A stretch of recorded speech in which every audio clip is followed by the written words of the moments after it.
Service will begin shortly. We will be reading local news from around the Southwest Missouri area, Monday through Friday, 10 a.m. to 12 p.m. on YouTube, KSMU, and on the Audio Reader Network at Kansas University. For more information, please visit us at www.blindcommunitythriftstore.com. Please stay tuned as our broadcast will start soon.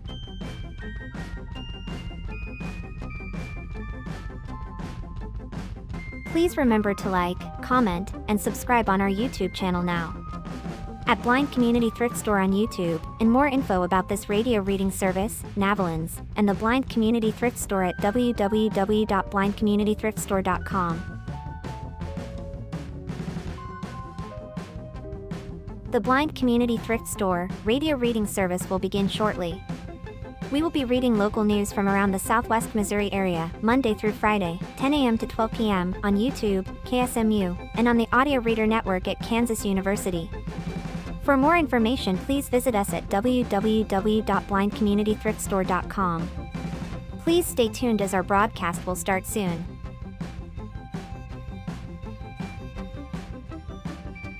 Please remember to like, comment, and subscribe on our YouTube channel now. At Blind Community Thrift Store on YouTube, and more info about this radio reading service, Navalins, and the Blind Community Thrift Store at www.blindcommunitythriftstore.com. The Blind Community Thrift Store radio reading service will begin shortly. We will be reading local news from around the Southwest Missouri area, Monday through Friday, 10 a.m. to 12 p.m. on YouTube, KSMU, and on the Audio Reader Network at Kansas University. For more information, please visit us at www.blindcommunitythriftstore.com. Please stay tuned as our broadcast will start soon.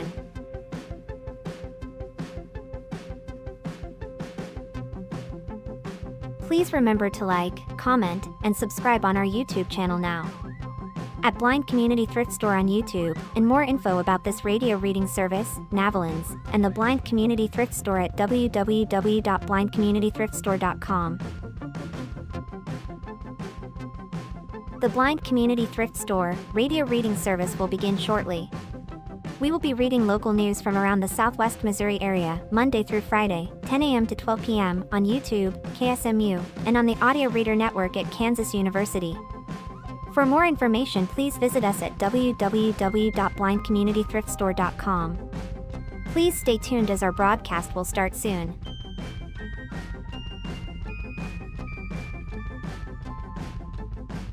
Please remember to like, comment, and subscribe on our YouTube channel now. At Blind Community Thrift Store on YouTube, and more info about this radio reading service, Navalins, and the Blind Community Thrift Store at www.blindcommunitythriftstore.com. The Blind Community Thrift Store radio reading service will begin shortly. We will be reading local news from around the Southwest Missouri area, Monday through Friday, 10 a.m. to 12 p.m. on YouTube, KSMU, and on the Audio Reader Network at Kansas University. For more information, please visit us at www.blindcommunitythriftstore.com. Please stay tuned as our broadcast will start soon.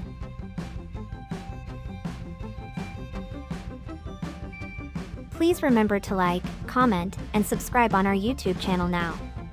At Blind Community Thrift Store on YouTube, and more info about this radio reading service, Navalins, and the Blind Community Thrift Store at www.blindcommunitythriftstore.com.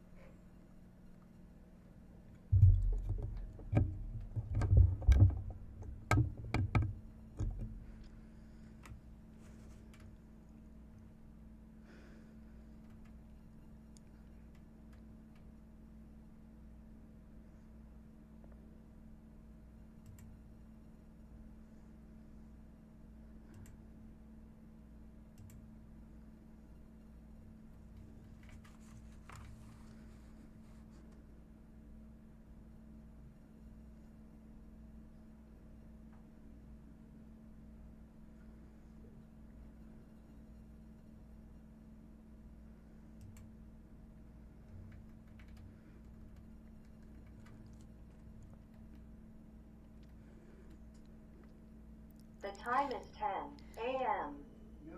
Thank you for tuning in to the Blind Community Thrift Store radio radio reading service. My name is Brandy, and I'm here with Shiloh. We invite you to listen to our broadcasts, both live and on demand. Our live sessions are available on the Blind Community Thrift Store YouTube channel, Monday to Friday, between 10 a.m. and 12 p.m. each week. Additionally, you can access on-demand content through the Audio Reader Network, which offers a wide range of audio materials for the visually impaired community. To explore content from the Audio Reader Network, please visit www.reader.ku.edu. The site provides details about accessing content via Amazon Alexa, Audio Reader Network mobile app, and information on receiving a radio to listen to the broadcast by KSMU Radio. All broadcasts are played over KSMU subcarrier waves at 67 kilohertz on 91.1 from 3 to 5 p.m. Monday through Friday. Contact Audio Reader Network for information on receiving a pre-programmed radio.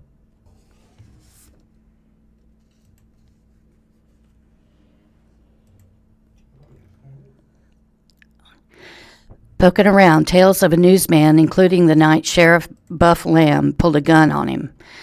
Dan Shelley is a Springfield native. He worked at KTTS Radio from 1980 to 1995. It was a time when some 15 radio news reporters battled tooth and nail to be first with the day's breaking stories. He's retiring soon, and he's got some stories to tell. Articles by Steve Pokin. I have a picture of Dan Shelley from 1980. The most notable thing is he actually has hair in this picture. It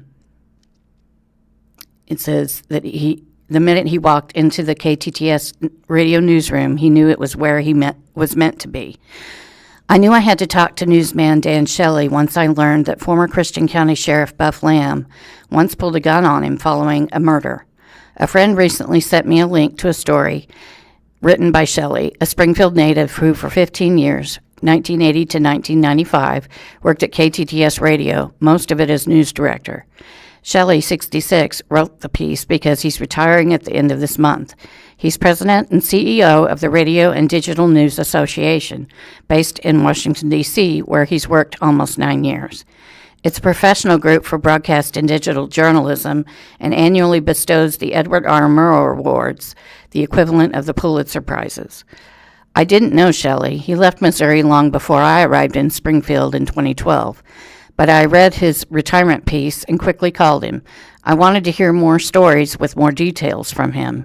With that said, I'm going to get out of the way now and let him take the mic.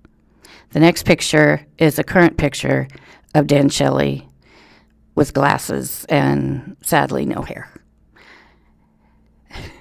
Down the lonely, dark road looking for a crime scene. By 1982, I'd been promoted to night news editor at KTTS, so I'm sitting in the newsroom. The other news person had gone home for the night. My shift is about to end, and I hear on the scanner from Christian County that they're dispatching deputies to a homicide just outside of Ozarks. Shelley called his news director, who advised him to let the morning crew do the reporting. I hung up, and I thought, hell no. So I got in my personal car. One of the many things KTTS was famous for back in those days was that we had painted up news cars and we did traffic reports and called it the Go Patrol. So I get in my car, a 1978 yellow Pontiac Sunbird, the first car I ever owned. I followed the directions the dispatcher had given me to the letter and turned right off Highway 65 on this dirt road that quickly became very dark. I kept going, and there were all these embankments on either side. I couldn't see beyond them. I'd drive and drive and drive. I thought, surely I must have passed it. I rounded a bend, and the road suddenly narrowed dramatically into a logging trail. It took me about 10 tries to turn my car around. Dispatcher describes murder suspect's car. It's the car he's driving. While I'm doing that, the scanner in my car comes on with a description of the two suspects involved in this murder.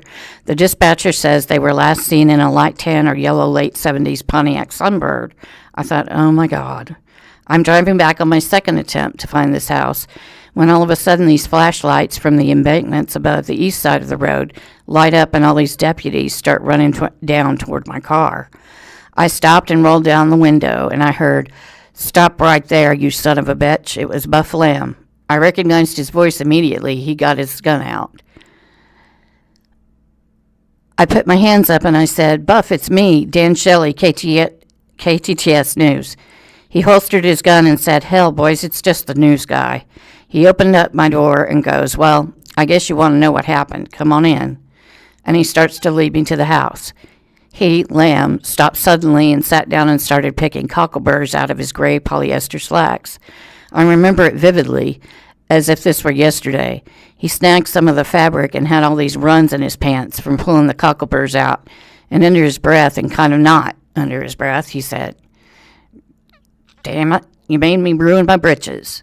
He realized when he was sitting there that he revealed his ankle-holstered second pistol. He stopped suddenly and looked up at me, and he glared. He stared right through me and said, "Don't you ever tell anyone where I keep my Heidi gun." We walked in the front door, and I'm rolling my little cassette recorder, and he immediately, on the living room wall, I see all these blood splatters. And he says, "You see them spots right there? That's what's left of the feller's neck. Somebody knocked on the door, and he answered, and I just shot him right in the neck with a shotgun." He crawled into the kitchen, and that's the phone he used to gurgle to my dispatcher. And when he was gurgling to my dispatcher, one guy came up to this window, one guy came up to the other window, and they shot him dead. The body was gone by the time I got there, but there was blood everywhere. At one point, Buff stepped right into it. I said, "Buff, shouldn't we wait for the crime lab?" And he said, "Oh, hell. I know who done it. It's just a matter of catching them." I found myself staring at the phone, wondering what this poor soul went through. The receiver was still dangling near the floor, and you could hear the beep, beep, beep, beep. Then I heard this crunching noise. It sounded really out of place.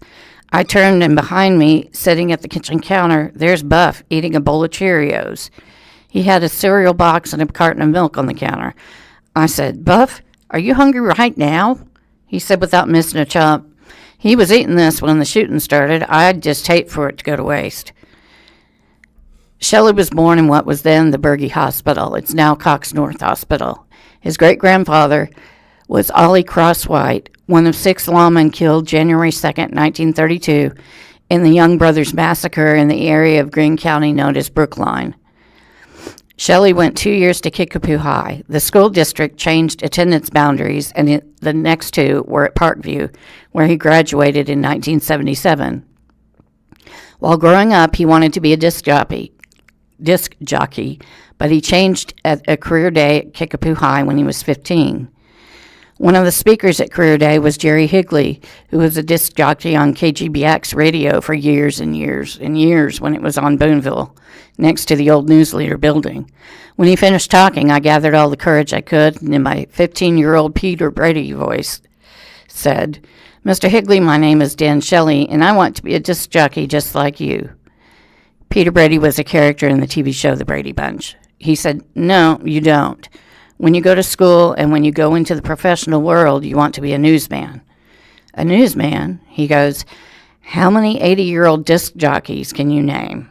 "None." "How many 80-year-old newsmen can you name?" I ticked off a couple of old-time names. He told me, "Exactly. When you're an 80-year-old former disc jockey, everybody's forgotten you. But when you're 80 years old and you've been a newsman, people think you're a statesman." That is the precise moment I stopped wanting to be a disc jockey and wanted to be a news guy. Higley died in 2014 at the age of 92. One of the things the KTTS in those days was known for is that we chased tornadoes. We would go into our mobile units during severe weather and do reports from Lawrence County, Greene County, Christian County, Webster County, wherever the tornadoes were. We would go out and try to intercept them and follow them whichever way they were headed. It was in April of 1983. I was a newly minted news director, which meant, among other things, that I was on call in the middle of the night if breaking news happened. I had just become news director in January 1983 at the age of 23, and here it is the last week of April. In the middle of the night, the phone would ring, and I'd have to go chase severe weather. I went home early on a Friday, April 29th, to take a nap. And then I thought, I'm going to go to the movies. So a buddy of mine and I went to a movie at the Tower Theater in the Plaza Shopping Center. We were sitting in this movie and my pager goes off. Obviously, this was before cell phones. There's a tornado on the ground in Lawrence County, and it's moving towards Springfield. I obviously didn't go back to finish the movie. The name of the movie was, swear to God, Something Wicked This Way Comes. I never saw the end of it.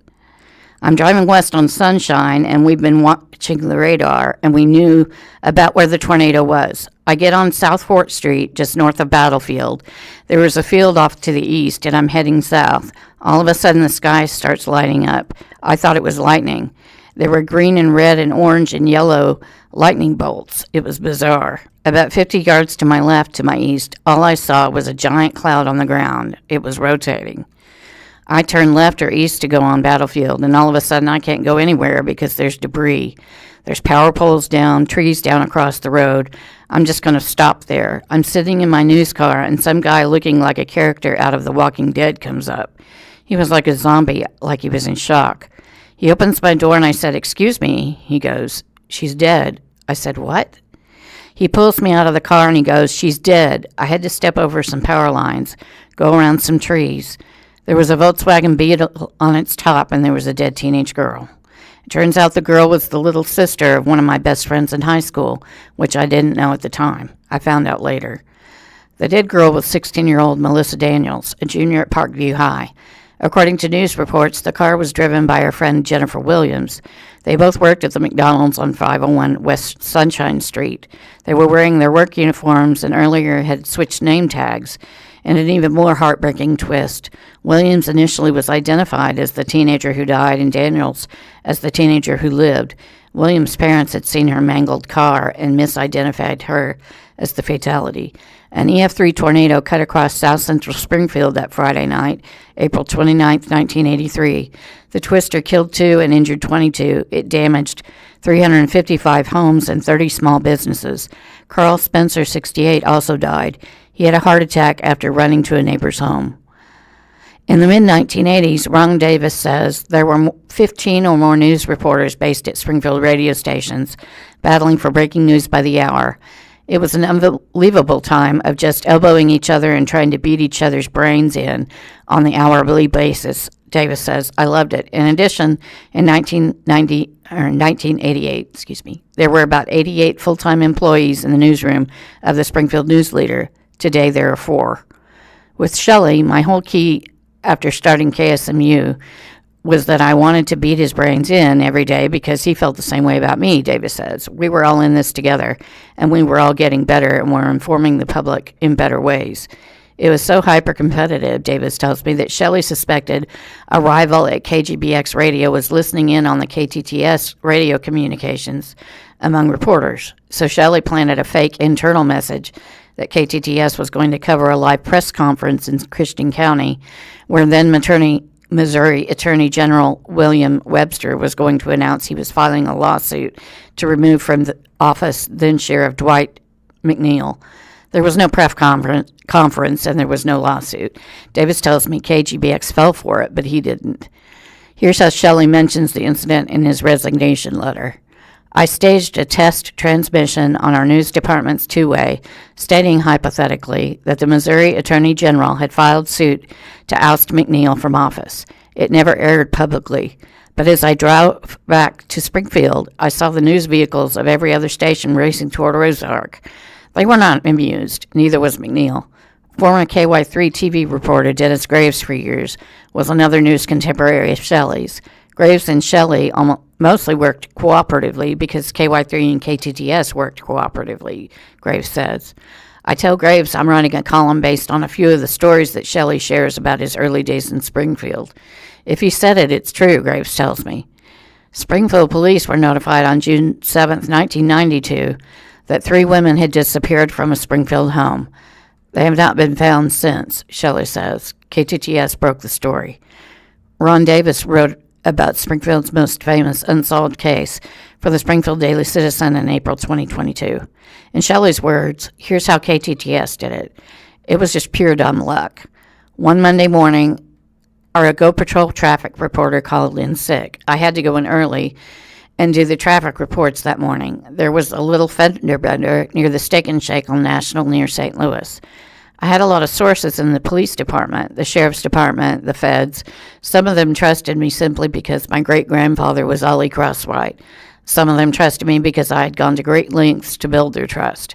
Some of them never trusted me, but that didn't stop me from trying. There are several ways I would cultivate these sources. If I was doing Go Patrol and I heard of a little fender bender and I knew the cop, I would go to a Dunkin' Donuts or a McDonald's and get a cup of coffee and would take him a cup and just say, "Hello, how was your shift? How you doing this morning?" So I knew the cop, Steve Magruder, and I thought, well, I'll just take Steve a cup of coffee. So I did. He told me, "You need to call the detectives right now." And I said, "What? What for?" He said, "Over the weekend, 3 women went missing, and there's no trace of them anywhere." I immediately drove to the newsroom. Our morning news anchor that day was Karen Libby, who went to work for Channel 10 in later years, and she passed away a few years ago. She was also the police beat reporter at that time. I relieved her on the anchor desk and sent her straight to the police station on Chestnut Expressway. She worked her sources and confirmed everything.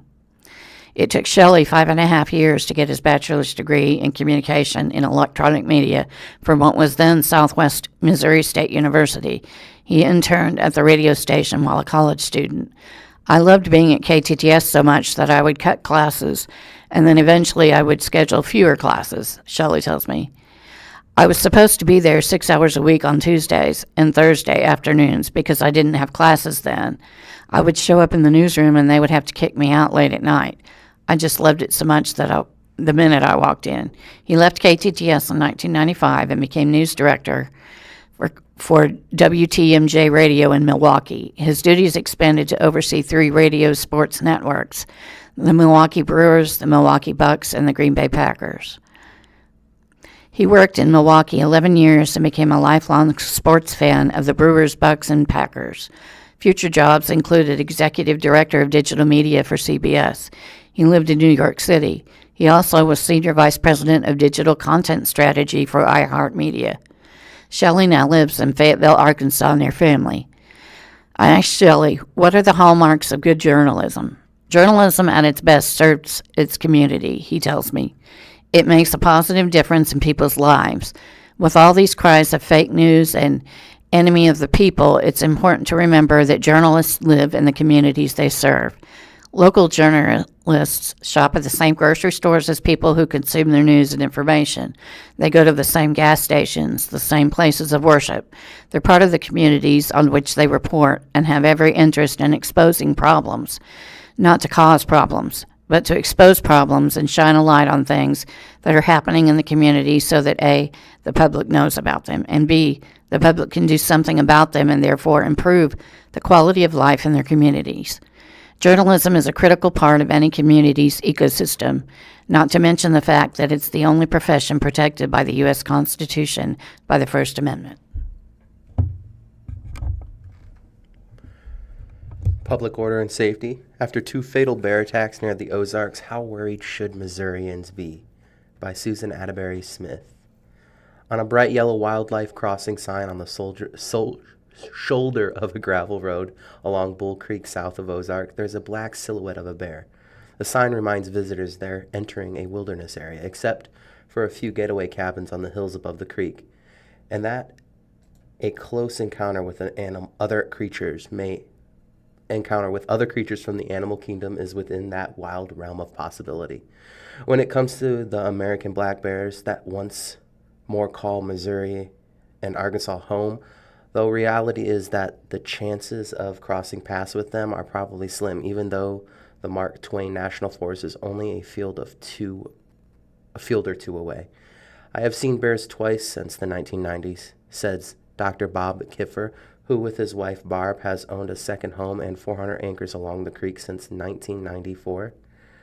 A photo by Jim Wilson, a retired Dr. Bob Kiffer, stands along the edge of Bull Creek near where he spotted a black bear while fishing in the 1990s. However, as bears get out and about to forage for food this fall, fattening up to store away as much body fuel as they can before winter hibernation, there's a greater chance to catch glimpses of one of them in the woods, if not actually cross paths with it. The fact that there are many more black bears here than there used to be, thanks to the 20th century restoration in Arkansas, also raises the odds of seeing a bear or two. In fact, Missourians' annual black bear hunting season ends this week. Yet despite 2 fatal bear attacks this fall, less than 150 miles south of Springfield in Arkansas, conservationists agree a healthy respect for bears is wise. But in most cases, there is no cause to be terrified. I don't think a black bear or something is something to be feared, says Joshua Wisdom, wildlife damage biologist for the Missouri Department of Conservation. There's something to be understood and respected. Once nearly wiped out, black bears are thriving again in the Ozarks. If you were born in the Ozarks some 70, 80, 90, or even 100 years ago, there are more black bears around now than there were when you were a cub. By the way, the species Ursius americanus can be blonde, brown, and reddish-brown, too, according to MDC. A picture of a black bear on the rise in Missouri, especially in the Ozarks, a photo provided by the Missouri Department of Conservation.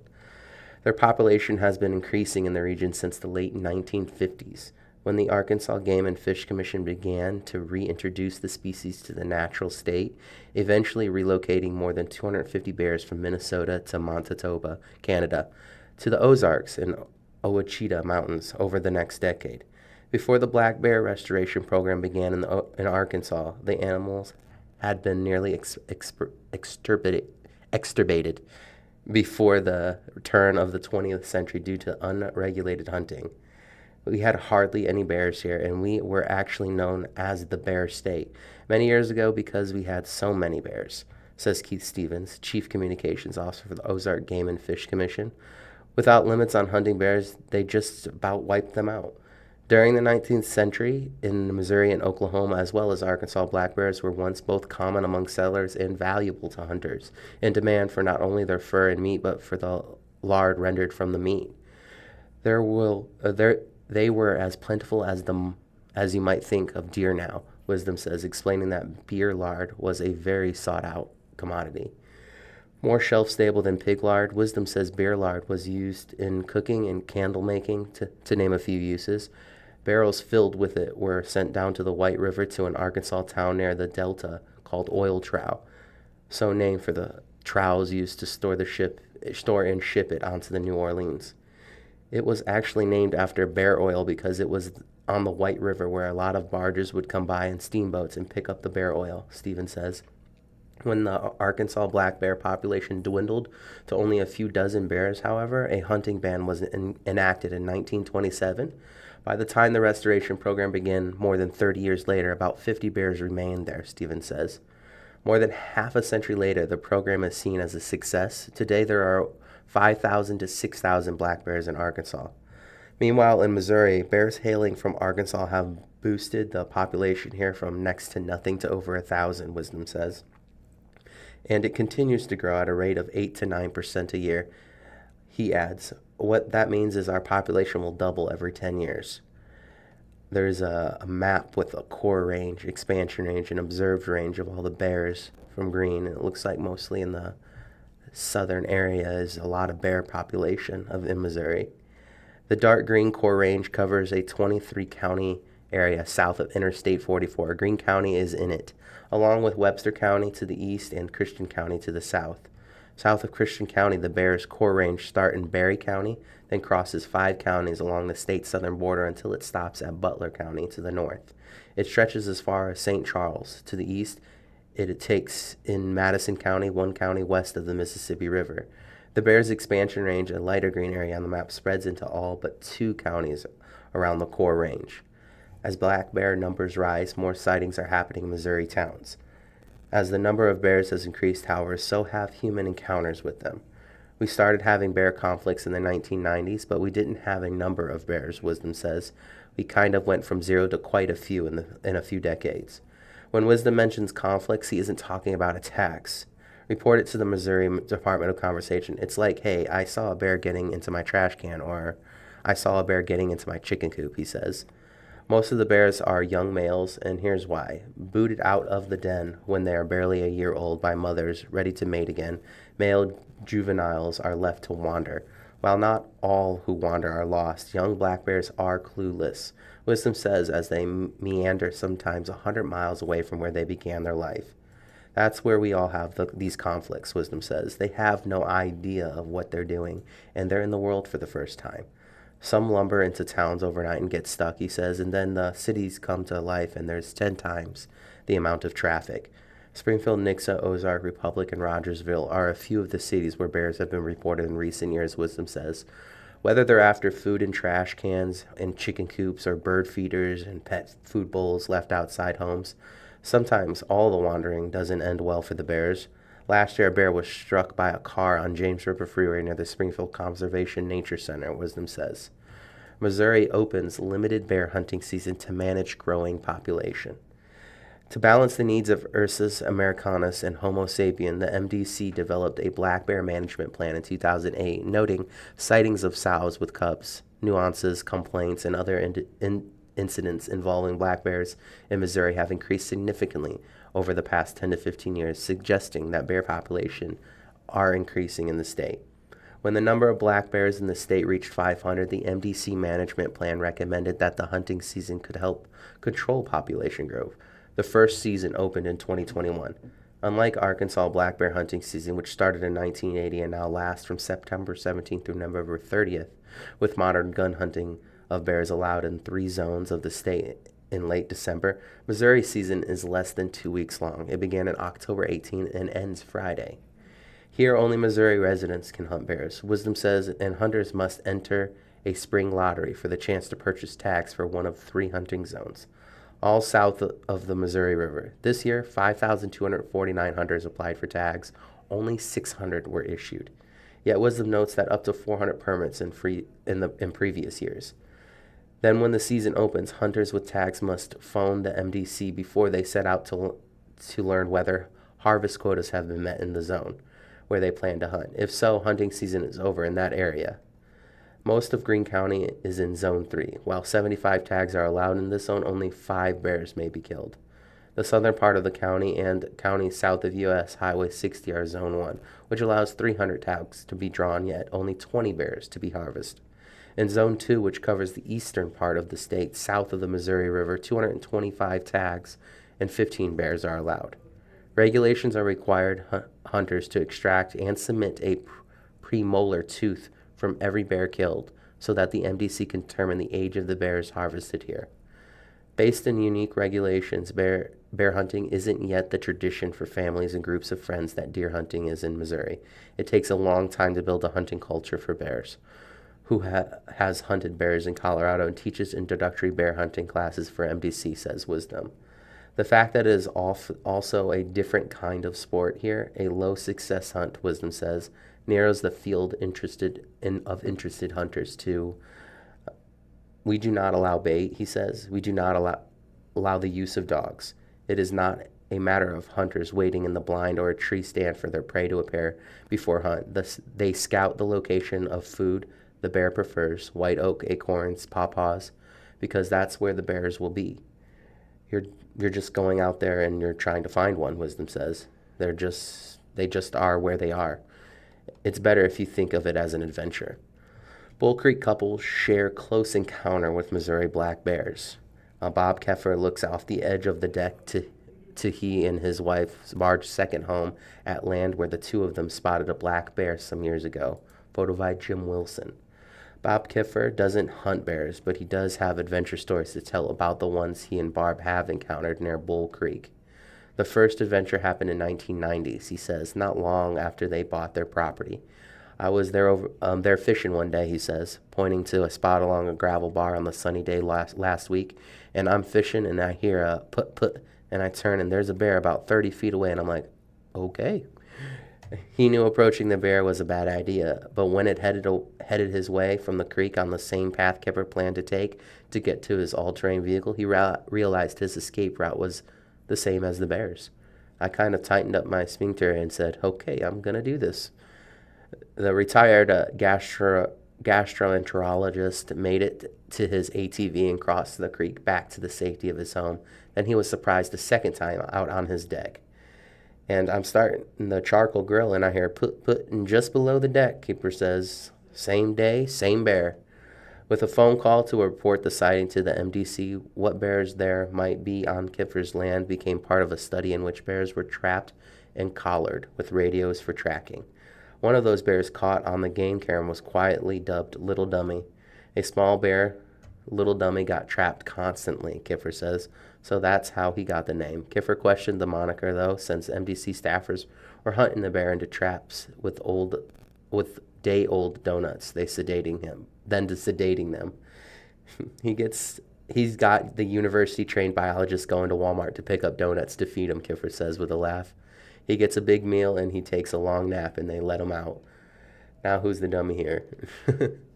On the other hand, Bear Force 17 turned out to be the perfect name for the bear who was coincidentally assigned the tracking number, then wandered out of the area code. He went over east and then went up to St. Louis and back. While the Kippers have seen bears at Bull Creek only twice since they bought their property there, they know they're still around because they find signs, piles of scat hair, broken branches of white oak tree there. Last year, teeth marks on a torn-apart bird feeder was another sign of a bear's presence. The two deadly bear attacks south of Missouri raised questions and fears in the Ozarks. A picture of a paw and claw of a female black bear, photo by Jim Wilson. The Kiffers say that they aren't afraid of bears. University of Missouri Extension masters, naturalists, knowledgeable about the natural world. They understand the bears are typically secretive and shy. The first time I knew we had bears here, that just made me want to know more about bears, Bob says. However, after 2 black bear attacks in Arkansas this fall, some Ozark residents have been concerned about the presence of the bears in this region. When a September 3rd bear attack on Mulberry Mountain in rural Franklin County, Arkansas, resulted in the death of 72-year-old Vernon Patton, it had been 130 years since the last fatal bear attack in the state. According to Stevens, the communication head of Ozark Game and Fish Commission, Patton had been moving gravel with the tractor when the bear attacked and mauled him. His son, who had gone out to check on his father, managed to pull the bear off him, Stevens says, but Patton died from his injuries on September 14th. When the Game and Fish Commission officer found the bear only a few yards away, they shot and killed it. Necropsy results ruled out rabies and distemper, yet found the bear was malnourished. Despite its full stomach and the abundance of food, Stevens says. It was eating things it would normally eat, like nuts and berries and things like that, but it only weighed about 70 pounds. The necropsy also revealed lesions in the bear's brain. We didn't know exactly what that means, but it obviously means his brain wasn't functioning normally, Stevens says. Then October 2nd, a second bear at Sam's Throne Recreation Area in Newton County, Arkansas, next to Franklin County, attacked and killed 60-year-old Springfieldian Max Thomas, who had been camping in the popular area near Ozark Highlands Trail. This time, hunters with dogs trained to sniff out bears assisted in the search. Thomas had taken cell phone photos of the bear before the attack, Stevens says, so when they found the bear with features that matched in a tree only a short distance from the campground, they shot it.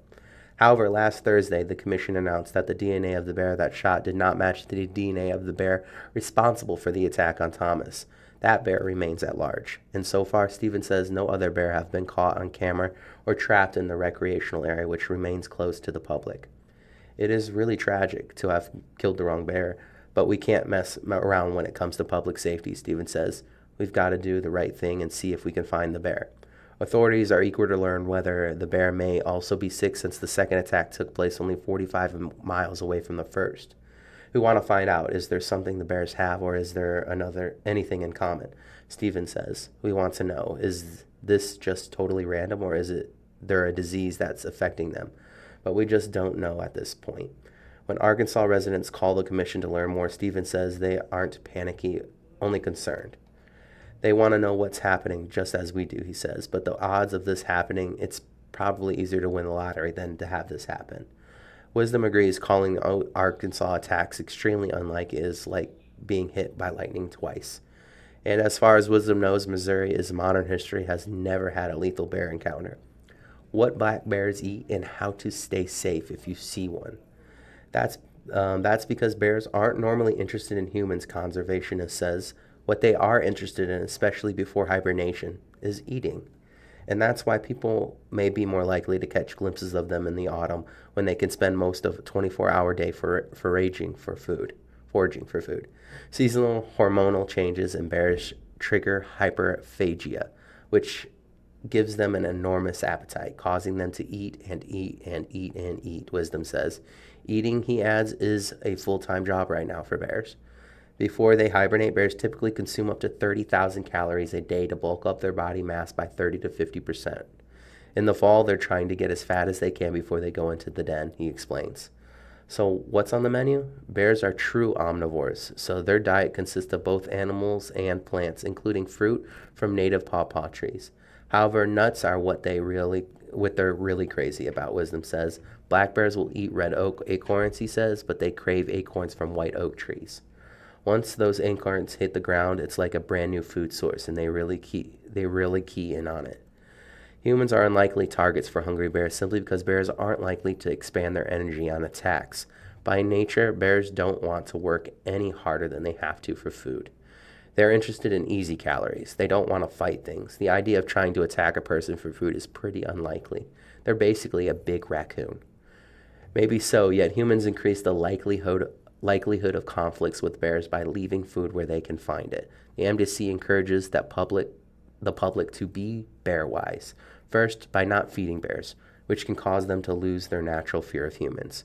If there's not a food item for a bear to eat in your backyard, he's not going to be around, Wisdom says, adding that it's a good idea to use straps to secure trash cans left outdoors.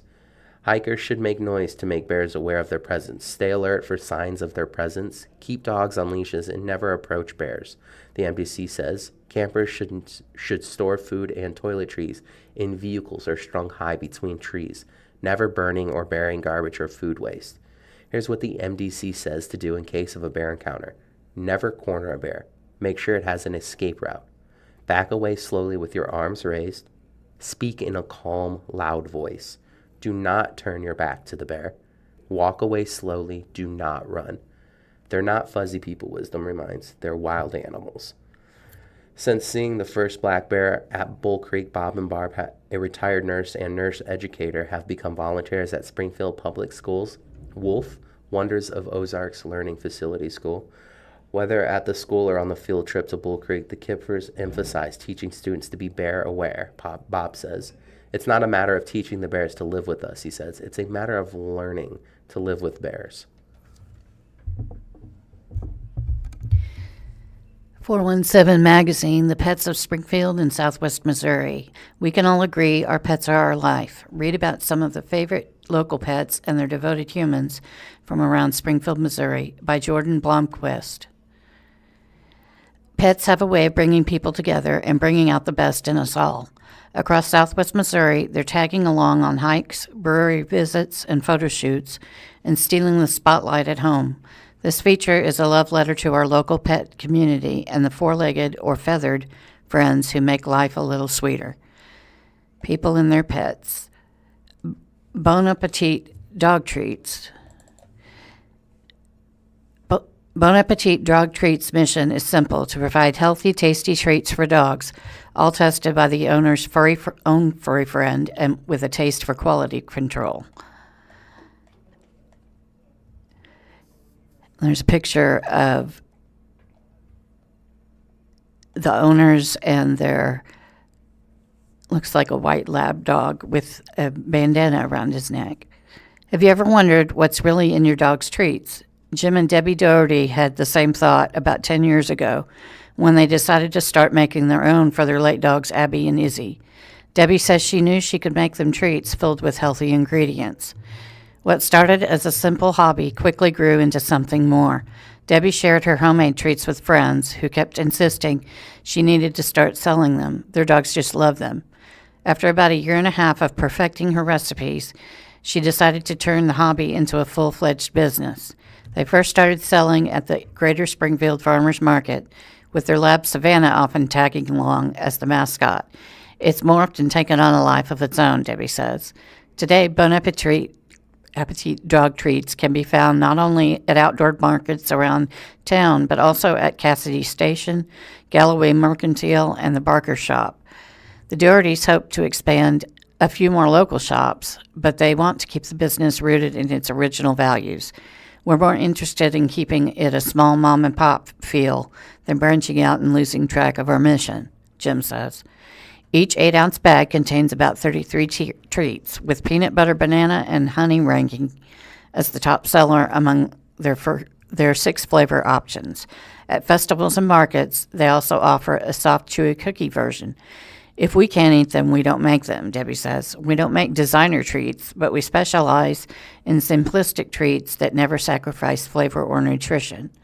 The Missouri Department of Agriculture inspects their kitchen quarterly and regularly tests samples in its lab to ensure the treats meet the nutritional guidelines listed on the labels. The treats are also tested by an independent laboratory. All of our treats are lab tested and lab approved, Jim jokes. Over the years, the Dohertys have heard from countless dog owners who say their pups refuse to eat any other kind of treat.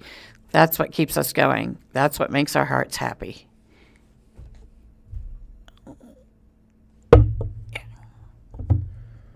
Springfield News-Leader, former owner of the Springfield's Plaza Tower, pleads guilty to gun charges. Marta Mias. The former owner of the Plaza Towers has pleaded guilty in a federal court to unlawful gun possession and filing a faulty tax return. Marco Dennis has remained in jail for more than a year after being initially arrested on 4 felony counts filed by local prosecutors and later charged in federal court on Monday, December 8th. He entered into a plea deal in the federal case, pleading guilty to filing a false tax return and possessing a firearm after being convicted of a misdemeanor domestic violence. Dennis was found in possession of 8 firearms during a Springfield Police Department investigation in July 2024, including 2 shotguns, 5 semi-automatic pistols, and a revolver. Further review found none of these weapons were made in Missouri, meaning they would have had to travel in interstate or foreign commerce to be in Dennis' possession. Dennis had pleaded guilty in 2003 to a misdemeanor domestic assault in which he recklessly caused physical injury to a victim by pulling her hair. The federal charge was brought under the Federal Gun Control Act of 1968, which was amended in 1996 to ban the possession of firearms by individuals convicted of a misdemeanor crime of domestic violence, and in particular to receive any firearms or ammunition which had been shipped or transported in interstate or foreign commerce. The second count Dennis pleaded guilty to Monday stems from filing an individual income tax return for 2023 through his public accountant in March 2025. According to the plea deal filed in federal court, he reported a total income amount of nearly $67,000, though at the time he had managed various properties, including Plaza Tower, through Springfield Property LLC. These rental payments brought in more than $57,000 in rental payments in 2023 that Dennis did not disclose on his tax form and therefore led him to owing more than $24,500 to the Internal Revenue Service, according to court documents. As part of a plea agreement, the U.S. Attorney Office recommends a 20-month sentence of imprisonment for each of the counts to run concurrently and has dismissed other indictments that were brought forward with additional charges related to the illegal gun possession. The documents also note that Dennis would have to pay least the amount owed to the IRS and more than $2,000 to the Missouri Department of Revenue in restitutions. The domestic assault case still pending. The federal charges followed Dennis arrested in mid-2024 in Greene County on suspicion of kidnapping and domestic assault in an incident that left a woman with serious injuries. In the local case, he faced 6 felony counts that stem from accusations Dennis kidnapped a woman he had previously been in a relationship with before driving to Kimberling City, where his boat was docked. After driving the woman to a secluded cove by the boat, he allegedly repeatedly assaulted her and threw her into the water. The victim recounted losing consciousness 3 times due to the blows from Dennis, according to previous News-Leader reporting. Upon the return into Springfield, the victim said she was able to flee from Dennis's car, and nearby witnesses drove her to Springfield Police Headquarters. After being taken to Mercy Hospital with severe injuries, the officer responding to the assault noted the victim was in extreme pain, had multiple injuries, including scratches and bruises on her arm, head, face, neck, legs, and even had a black eye, had internal bleeding in the brain, and her left eardrum had been ruptured, according to court documents. While the initial charges included 3 felony counts stemming from the incident, local prosecutors filed additional felony charges against Dennis in August 2024 for allegedly tampering with physical evidence. According to previous News-Leader reporting, Dennis acted in concert with another and accused of destroying an iPhone an Apple Watch and altering a signature Visa card with the purposes to impair its availability in an official proceeding or investigation. The case is still pending in Greene County Circuit Court. Although he posted a $150,000 bond in Greene County case last year, he has remained held at Phelps County Jail on federal charges. With Dennis incarcerated, Plaza Towers was sold in a foreclosure sale for more than $13.3 million in April. The change in ownership, however, has given rise to several legal disputes. Christian sober living homes expand in rural Missouri with little oversight, by Steph Quinn, Missouri Independent, in the Springfield News-Leader. Faith-based sober living houses are emerging in southern Missouri to address the scarcity of accredited recovery services. These unaccredited facilities operate outside of state regulatory structures, raising concerns about oversight and effectiveness. Local judges and prosecutors see value in the houses, but desire more standardization and communication to ensure accountability. Jerry Cason had been living under a bridge in Gainesville, fighting larceny charges and trying to get clean.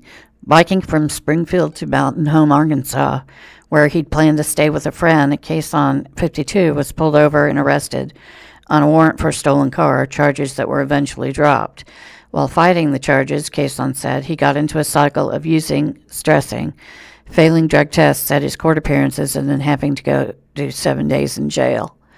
He was in jail when another inmate told him about the Action Recovery Center, a Christian sober living house in Gainesville.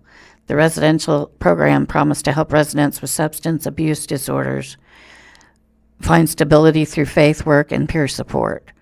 There's a picture of Jerry Cason in a black t-shirt and a black hat. Cason became one of about 20 Missourians who have graduated from the Action Recovery Center's 9-month program since it opened in November 2023.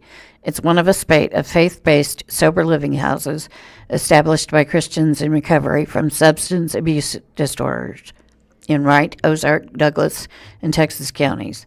They've emerged outside Missouri's regulatory structures for recovery houses in a part of the state where treatment and services for people battling substance use disorders are scarce.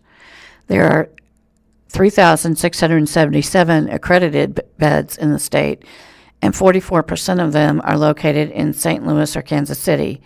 There are no accredited beds in Ozark County, where Action Recovery Center is located. While these unaccredited recovery houses meet a need in communities where treatment options are limited or non-existent, they raise concerns that a lack of any oversight could hinder their effectiveness or lead to abuse. These things are popping up all over, said Judge Craig Carter, presiding judge in the 44th Circuit, which spans Ozark, Wright, and Douglas counties. And they give a lot of people who otherwise could not get it, they give them a second chance. Carter said that while he has a working relationship with recovery houses like Action Recovery Center and Mountain Moving Ministry in Wright County, he doesn't always know what to expect from new houses farther afield. If I send someone all the way down to Butler County, I need to know that they're going to communicate with me and that they're above board, Carter said. Recovery houses in Missouri are not required to undergo any certification process to open their doors, but in order to receive state or federal funding disbursed by the Missouri Department of Mental Health, they must be accredited by the Missouri Coalition of Recovery Support Providers. The coalition accredits recovery houses using standards established by the National Alliance of Recovery Residences. The standards cover residents' rights, building safety, and the house's relationship with neighbors. And after initial accreditation, the coalition visits houses every 2 years to ensure they still meet all requirements. Myrna Epic, director of the coalition's housing committee, said the aim of accreditation is to strengthen support for residents of these recovery houses. We try hard to help you become better, Epic said. Our goal is, even if you've got 20 deficiencies, you've got 90 days to fix it. We revisit it and say, yay, you did a great job. You're accredited. We want to help all of us be better. There's a picture of 6 guys. Dayton Austin, Jason Jackson, Ronnie Baum, Jeffrey Dunbar, and Clarence Stevenson. in the living room of Big Boy Men's Ministry, a faith-based sober living house in Kabul. But Action Recovery Center and a handful of other recovery houses in southern Missouri are not seeking accreditation. Ken Palm, founder of Big Boy Men's Ministry in Kabul, said he doesn't pursue state funding because he is concerned the money would come with requirements that could sideline resident spiritual development. If we receive state funding, Palm says, a lot of times we're not allowed to make it all about Christ. We get limited to what we can actually do as far as the types of classes. For Palm, the biggest issue with accreditation relates to medication-assisted treatment.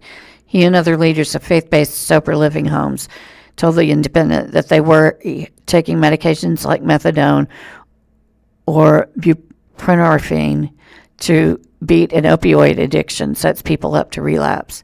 Decades of research have shown that methadone and buprenorphine take as maintenance medications for months or years sharply reduce overdose deaths by 50 to 70%.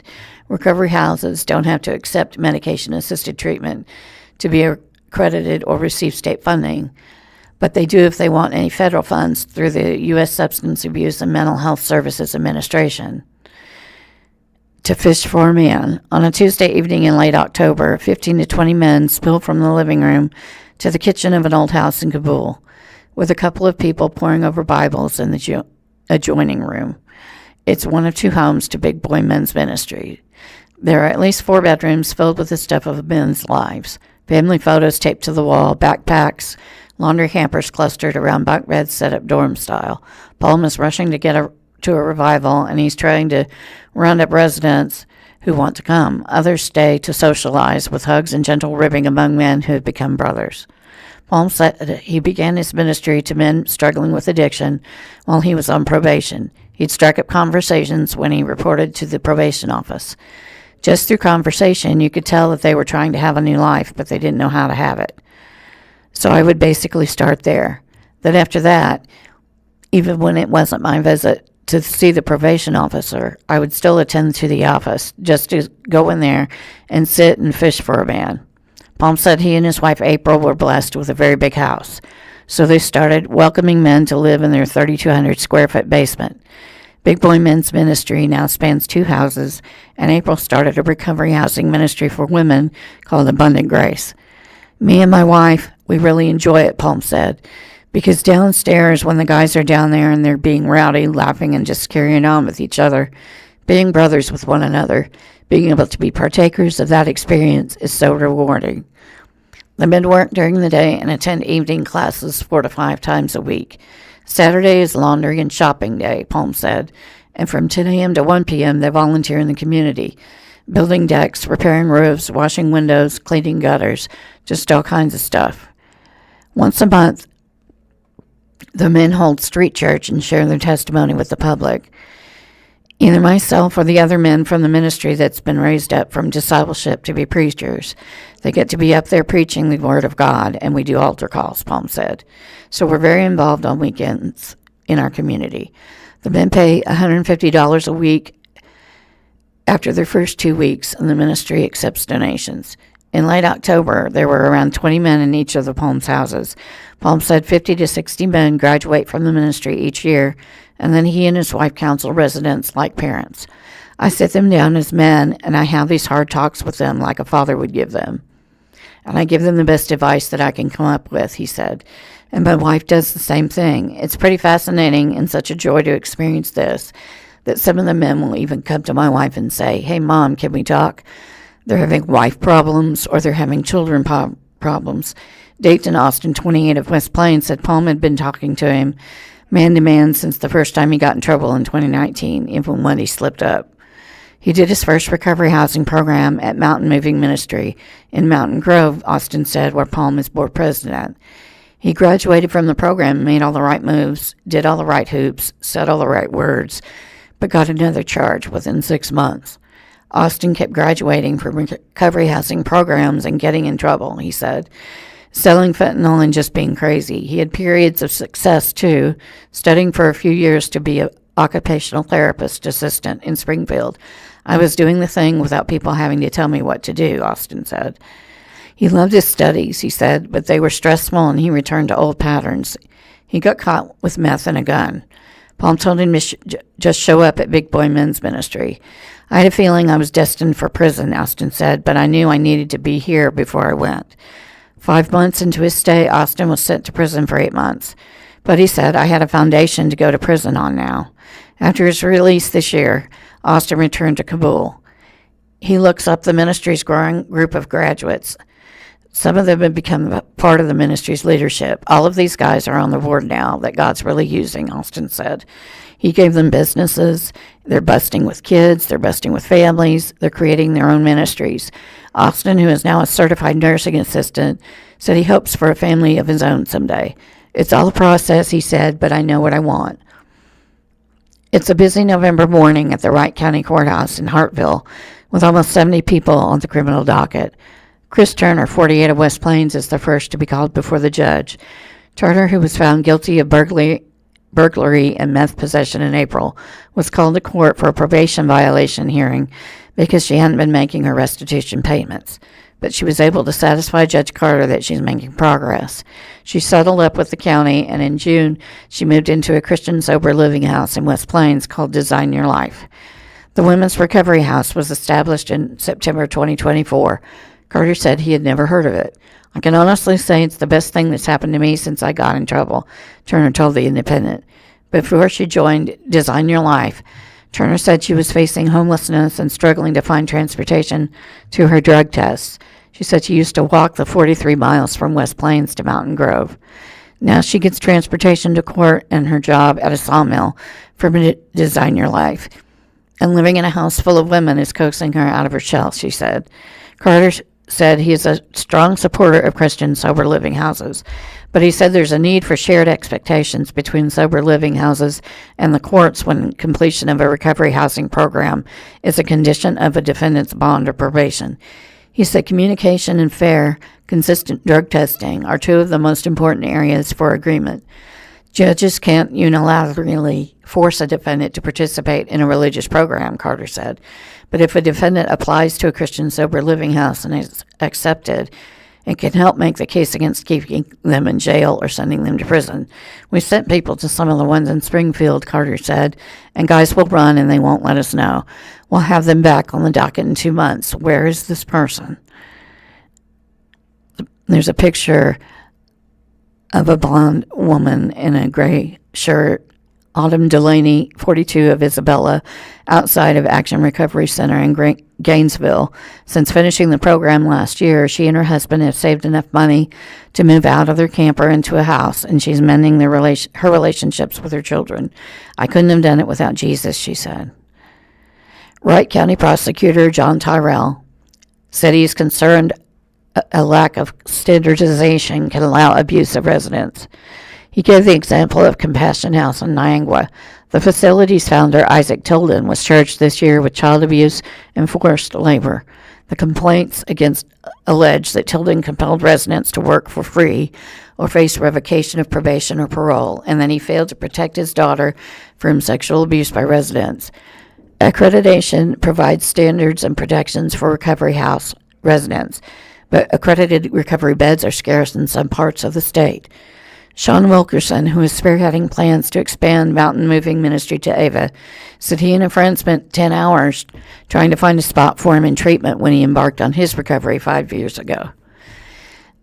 The guy said, well, it's going to be a year, Wilkerson said. I said, well, in a year I'll either be in prison or dead. Howell County, where Turner and Austin are from, has only 18 of the state's 3,677 accredited recovery beds. Texas County, where Palm runs its 2 recovery houses, has 1 accredited house with 22 beds. Springfield and Branson have a combined 641 beds, but each is over an hour away from Gainesville or Mountain Grove, and transportation is a challenge in this rural part of the state. Springfield News-Leader. Springfield shooting suspect faces 4 felony charges, including tampering with evidence, by Marta Mias. After a man was found dead after reporting a shooting at a Southside apartment complex Tuesday morning, a 23-year-old man had been charged with felony counts. Springfield Police Department officers respond to a report of a person being shot on Tuesday, November 18th at 7:10 a.m. at the Old Monterey Apartments. Upon arrival, they found Delaquan Scott, 21, dead outside the apartment building.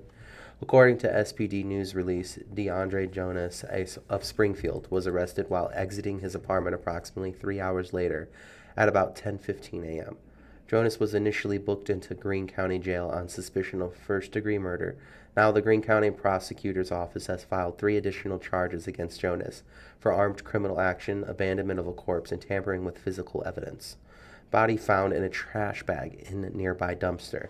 According to the probable cause statement filled in Greene County Circuit Court, a witness, Jonas's roommate, reported the shooting and stated that Jonas had put Scott's body into a nearby dumpster. Officers found the body in a dumpster concealed inside of a black trash bag. The roommate told officers he awoke to a loud noise and observed Jonas outside the other bedroom pacing with a gun in his hand.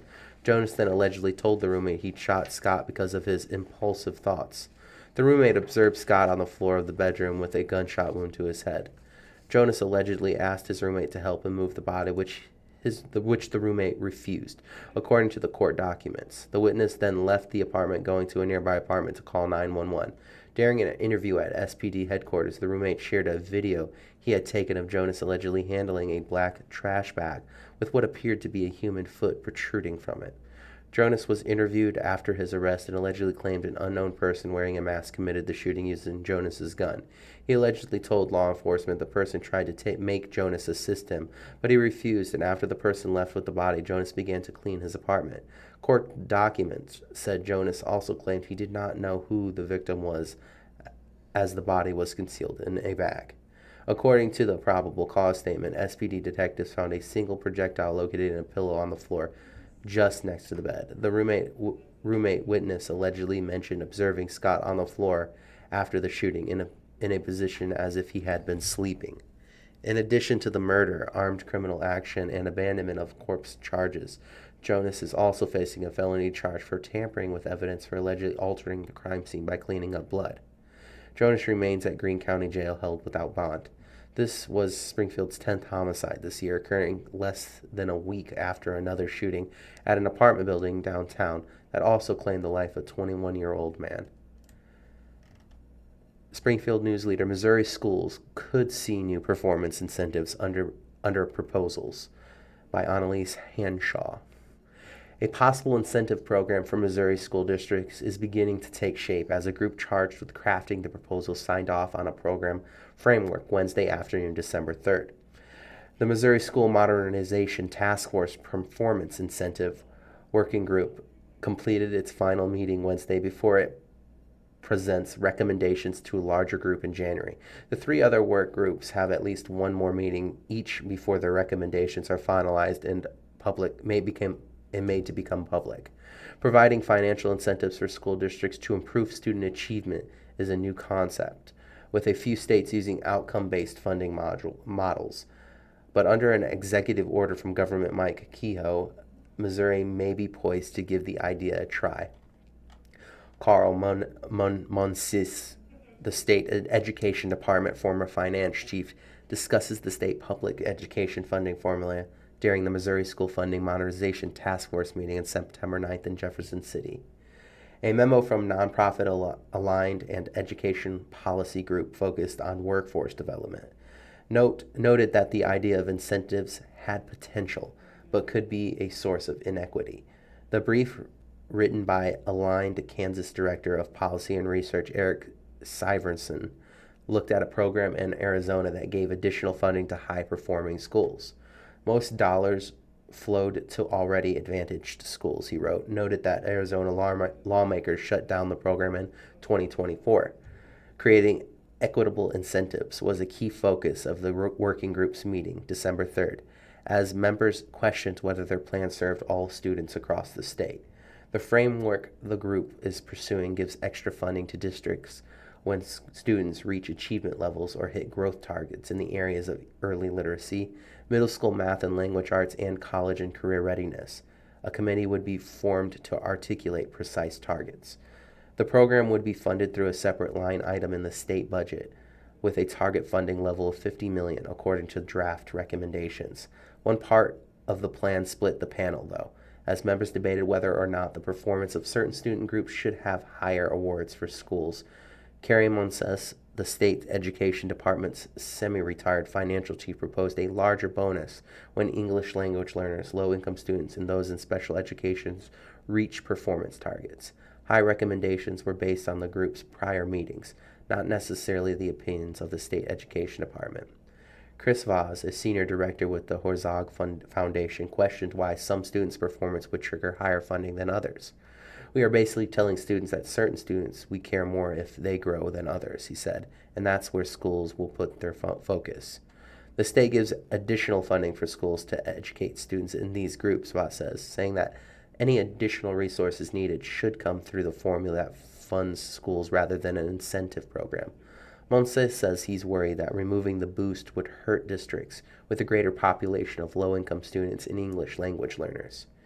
It is possible that the weightings in the formula are never going to be enough to meet the needs and close the gaps in every case, so having the extra incentive still could provide additional value, he says. Richard Podgorski, an economics professor at the University of Missouri-Columbia, said the program could be a source of inequity without the extra funding for dedicated student groups. Eliminating this piece would cause a disproportionate share of the bonus funding to go to wealthier school districts, he said. The group based its model off of the Tennessee outcome-based incentives, which doubles financial incentives when economically disadvantaged students hit performance targets. Tennessee is in its third year with this current funding model, including the performance incentives. Monse spoke to Tennessee's education finance officer, who said the state has seen growth in achievements, but also has numerous factors leading to this improvement. Not a lot of states have done this type of incentive work, so we would be among a small number that would be heading down this path, Monse says. There is going to be a lot to be learned, both by our state and by continuing to study others. Springfield News-Leader, Ask the Master Gardener, discusses the good of winter kill cover crops. Helen Vanilla, Master Gardeners of Greene County, special to the News-Leader. What are winter kill cover crops? What are the reasons for planting a cover crop in my garden at the end of the season? Planting a cover crop in your garden after harvest is one technique to help enrich the soil and manage both cool season weeds and erosion during the garden's dormant season. The advantages of a cover crop are many, much preferred to leaving bare soil over the winter. A winter kill cover crop is one that is planted in fall, will grow for a time, surviving several hard frosts, but will eventually die during a hard winter. Crops used for this purpose include oats, black oats, oil seed radish, and mustard. Cover crops help increase soil organic matter and boost soil fertility while helping stabilize the soil and slow erosion. Another plus factor with using a cover crop is improved drainage and loosening of heavy or compacted soil. The winter-killed dead plants will form a mulch-like mat that also suppresses cool season weeds. Other cover crops such as winter rye, winter wheat, daikon radish, or a mixture of several are grown for their winter hardiness and do not die over winter but are worked back into the soil in the spring as a form of green compost. What plants like coffee grounds added to the soil, what amount or proportion of coffee grounds should be added to amend clay soil. Coffee grounds are beneficial to many acid-loving plants such as azaleas, roses, blueberries, and hydrangeas, and can be worked in around these plants to help with the pH of the soil. I would recommend using them sparingly and recommend a soil test before doing extreme altering of the soil pH. A good use for coffee grounds would be to add them to your compost, particularly if you have large quantities of coffee grounds. Coffee grounds alone are not the amendment of choice, but coffee grounds added to compost would be helpful. The addition of leaf litter and compost to clay soil is the better way to loosen heavy clay soil. How can I propagate my snake plant? The snake plant is one of the easier house plants to propagate. Start with removing one whole leaf from your original plant, then cut into sections 3 to 4 inches long. Make sure to mark the top and bottom of each piece, as the direction each piece is planted in the rooting medium, either water or soil, will make a big difference. If planting in soil, wait a few days for callus to form on the cut ends, which will help keep down bacterial growth. If rooting in water, the pieces can be placed immediately. Both methods are good, with rooting being easier to monitor in water, but with more chance of rotting. The water should be changed every couple of weeks. It will take 6 to 8 weeks for the cuttings to form roots. Readers can pose questions or get more information by calling 417-874-2963 and talking to one of the trained volunteers staffing the Master Gardener hotline at the University of Missouri Extension Center in Greene County, located inside the Botanical Center, 2400 South Scenic Avenue, Springfield, Missouri 65807. Springfield News-Leader. Can AI get married or own property? Missouri bill will ban personhood. Article done by Ahmed Jawadi.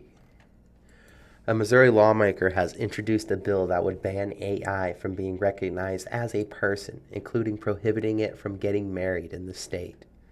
The bill, which was introduced by Rep. Phil Amato, will bar any AI system from any form of legal personhood and formally designate them as a non-sentient under state law.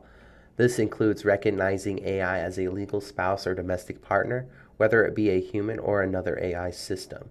It would also be AI from serving any kind of leadership role within a company, as well as prevent AI system from owning any property, including real estate, financial accounts, and digital assets. The bill also makes clear that whoever owns and or operates the AI is responsible for any harm caused by it, until cause was the end user's misuse of the system and not by its design. Owners would be required to maintain oversight and control measures over AI whose output could affect human welfare, property, or public safety. Failure to do so could constitute negligence. If passed, the provision would apply to all AI systems developed, owned, deployed, or operated beginning August 28, 2026. The proposed legislation joins a slew of other bills targeting AI in the state, including a measure to ban companies from giving minor access to company chatbots, as well as a measure that would require any political advertisement that use AI to include a disclaimer. Springfield bathroom remodeler charged with deceiving customers. Marta Mias. Article by Springfield News-Leader. This Springfield business owner is facing 20 felony charges filed by Missouri Attorney General Office for allegedly defrauding customers by collecting deposits for bathroom remodeling and never completing the work. James Bennett, operating as Bath Planet Missouri, has been charged with 10 counts of deceptive business practices, 9 counts of financial exploits of elderly or disabled, and 1 count of stealing by deception, according to the news release from the Attorney General's office. The office has received a total of 38 complaints alleging customers did not receive the work Bennett promised. According to the probable cause statement filed in Greene County Circuit Court, the document also notes that the total loss amount of all customers is more than $395,000. Most of the complaints were filed by customers who were more than 60 years old at the time of transaction. Attorney Chad Mann, representing Bennett, provided the following statement to the News-Leader via email. Missouri's business community thrives when our legal system focuses on genuine wrongdoing and widespread public harm. Like the opiate cases that former AG Howley championed, that was a fight against actual corporate fraud and deception. Our client's matter, on the other hand, is simply a civil dispute, not a criminal case. We believe that AG's office should prioritize its efforts on matters that restore confidence in the business environment and addresses true misconduct. Franchise severs ties. Bennett was the registered agent of an American Reflection Bath and Spa Company, Inc., though, according to the Missouri Secretary of State's business database, that corporation was voluntarily dissolved in late October. The Better Business Bureau warned consumers of the business in September following a pattern of complaints that reported making payments but not receiving the service or a refund. The BBB News release noted Bennett informed the borough that Bath Planet was shut down and the business had rebranded as Reflections Bath and Spa in May. Both Bath Planet has confirmed to the BBB that Bath Planet Missouri was previously a franchise but no longer an authorized dealer, according to the release. Due to multiple and serious violations of other dealer standards, including a pattern of complaints, failure to deliver contracted service, and negative media attention, We have formally terminated the rights to operate under the Bath Planet brand, the company wrote in an email according to the release. It added that it is committed to ensuring that any business operating under the Bath Planet name upholds the highest standards of service and ethics. Bennett was already facing felony charges in Dallas County that was filed in September for stealing $750 or more. In the probable cause statement, Buffalo Police Chief Chad Garner states a victim reported entering into a contract in November 2024 for Bath Planet to purchase and install a step-in bathtub at their Buffalo residence. The total contract price was roughly $11,000, with the customer paying nearly $8,300 up front. The paperwork indicated that work was estimated to be completed by February 12, 2025. The victim has contacted the police in June with no progress made on the new bathtub.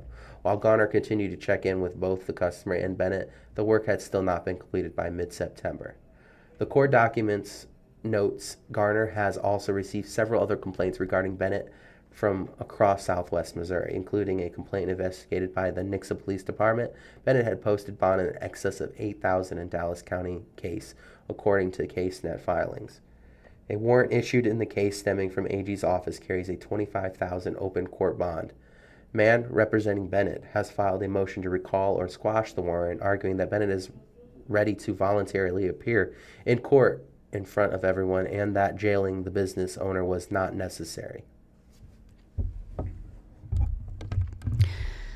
Springfield News-Leader. When we support grieving children, we create ripples of hope. Opinion section by Mark Miller. Every November, our nation recognizes Children's Grief Awareness Month. It is a time to pause and acknowledge a reality that touches far more families than most of us realize. Grief is not rare in childhood. According to the 2025 Childhood Bereavement Estimation Model, 1 in 10 Missouri children, about 139,000, will experience the death of a parent or sibling before they turn 18. These numbers exceed the national average and carry significant implications. Research shows that bereaved youth are twice as likely to experience significant challenges at home, 175% more likely to develop substance use disorders in adulthood, and are overrepresented among youth who die by suicide. When a child grieves, the ripples extend far beyond their own life. Grief affects their ability to concentrate in school, their friendships, and their mental health. Families feel the strain of disrupted routines and added responsibilities. Employers witness the effects when grieving parents struggle to balance work and caregiving responsibilities. In short, children's grief is not a private matter. It is a community issue. However, here's the hopeful truth. When we support grieving children, those ripples of hope can extend far beyond a single child. With compassionate professional support, a child who experiences the death of a parent can learn they are not the only one missing a mom or dad. A teenager who feels broken can discover resilience. A family weighed down by sorrow can find a safe space to heal with other families experiencing similar losses. These are the ripples of hope, and they strengthen families, classrooms, workplaces, neighborhoods, and ultimately the fabric of our community. For 25 years, we have witnessed these ripples of hope at Lost and Found Grief Center in Springfield. Since 2000, we have offered professional therapeutic grief groups at no cost to the families we serve. Each person who walks through our doors finds a place where professionals and volunteers meet their grief, not with empty phrases or avoidance, but with compassion, understanding, and practical tools for coping. Years later, we witnessed those tiny ripples turn into tidal waves of hope when those formerly grieving youth, now adults, return to Lost and Found to volunteer, join our staff, or recommend our therapeutic grief support to friends or family members. 1 in 10 children in Missouri will face profound loss. Whether that sadness spirals downward into trouble at school, substance misuse, and suicide, or spreads outward as hope, depends on us. As we observe Children's Grief Awareness Month and celebrate 25 years of Lost and Found's mission, I invite you to join us in creating a future where no child must grieve alone. When we support grieving children, we don't just change their story, we send ripples of hope and help and healing to our entire community.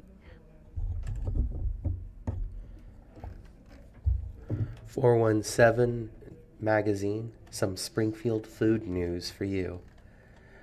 Big news from Big Slice. This feels a bit like deja vu. The past week we reported that Papo's Pizzeria is expanding into Nixa. This week we have very similar news, but from Big Slice. The Big Slice is opening a new location at 558 East Harrison Street in Republic.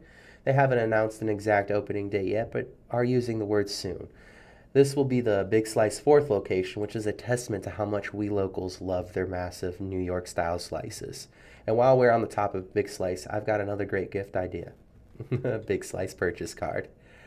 Now, Grace Kitchen is now open. We have been loving all the new international restaurants that have been opening up as of late. Grace Kitchen is one of the latest and is now serving authentic Nigerian cuisine in downtown Springfield. Judging by the delicious snippets we've seen on social media, the food looks like it's perfect far for cold weather. Think egusi soup, a traditional West African seafood soup, or jollof rice with chicken and beef and shawarma. We can't wait for it ourselves. Where to warm up on Parade Day. If you're planning to attend the Springfield Christmas Parade this Saturday, you'll definitely want to pop into Hotel Vandervort's lobby for an excuse to bask in the heat. They'll also be serving a build-your-own hot chocolate bar. That's perfect for all ages. Now that's sweet. Crisp Cookie Cakes is on a mission to spread joy through their cookie cakes for a cause movement. They're donating a custom cookie cake to one deserving child on their birthday. If you know a child who could use some extra joy on their special day, you can nominate them. Just send Crisp Cookie Cakes a direct message with the following information: the child's first name and age, a bit about their story and why you're nominating them, and their birthday date. Springfield Daily Citizens, a letter, Right to Counsel program would keep Springfield tenants from being wrongfully uprooted. This is a story by Liam Karp and Sarah Etcher.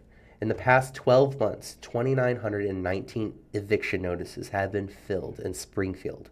According to the Eviction Lab, a research organization that tracks data on eviction-related court cases and other records, an eviction continues to increase. Stronger protections are needed for tenants. Local groups like Springfield Tenant United, also known as STUN, have proposed a right to counsel program that ensures tenants have legal representation in eviction cases, and Springfield City Council member Brandon Johnson noted in KY3 interviews that nearly 2 families every day are being evicted. The increasing eviction notices are compounded by a striking power imbalance. According to the previously reporting from the Daily Citizen, 70% of Greene County landlords had legal representation in eviction cases from 2024, while only 10% of the tenants did. Such a disparity underscores the need for the Right to Counsel program to level the playing field and allow Springfield renters the stability in housing they deserve. Similar programs have already been implemented in cities like Kansas City, where they have achieved great success. The most recent report from Kansas City Housing and Community Development Administrative Office revealed that in the first year, about 1,000 cases were resolved either by dismal judgment for the tenant or settlement. Cases resulting in eviction in Kansas City are decreased from 99% to less than 20% after the program was implemented, according to the Springfield Business Journal. Some have opposed this legislation due to the fear that it would lead to an imbalance in the eviction system and allow so-called bad tenants to stay on landlord property to cause additional harm. However, as the statistics for the Kansas City program show, not every case is resolved in the tenant's favor. Plus, the status quo does not provide tenants any representation, which is essential for housing stability, something Springfield certainly lacks. Springfield renters should not be forced to face their landlord's eviction efforts alone. By implementing a right to counsel program for tenants, the city of Springfield has the opportunity to bridge gaps in housing and ensure that no resident is wrongfully being uprooted from their home. Springfield News-Leader, Springfield's $60 million Reed Academy on track to be completed by summer, by Claudette Riley. State education officials toured the new Reed Academy of Fine and Performing Arts in Springfield. The nearly $60 million project will transform the middle school into a choice program for grades 6 through 8. The project is expected to be completed in the summer of 2026 and will include preserved materials from the original school. On a visit to Springfield, state education officials visited the construction site for the new Reed Academy of Fine and Performing Arts. The nearly $60 million project at Lyon Avenue and Atlantic Street just north of Commercial Street, is just months from completion. The tour, which required hard hats and safety vests, highlighted ample space for the arts and preserved materials from the original building, which opened more than a century ago on the same campus. There's a picture of the inside of Reed Academy under construction with all kinds of building materials visible. The late afternoon tour on Monday, December 8th, was part of a 2-day visit by Missouri Commissioner of Education Carla Esslinger, leaders of the State Department of Elementary and Secondary Education, and the State Board of Education. Area superintendents, community partners, and leaders of state education groups were also part of the visit, which focused heavily on real-world learning and school choice within a public school setting. Funded as part of the $220 million bond project approved by voters in April 2023, the project was designed to transform the middle school into the Reed Academy of Fine and Performing Arts. Another picture with a really large American flag and an interesting part of the building. Stephen Hall, Chief Communications Officer for Springfield, Missouri Public Schools, said school was designed specifically for a choice program.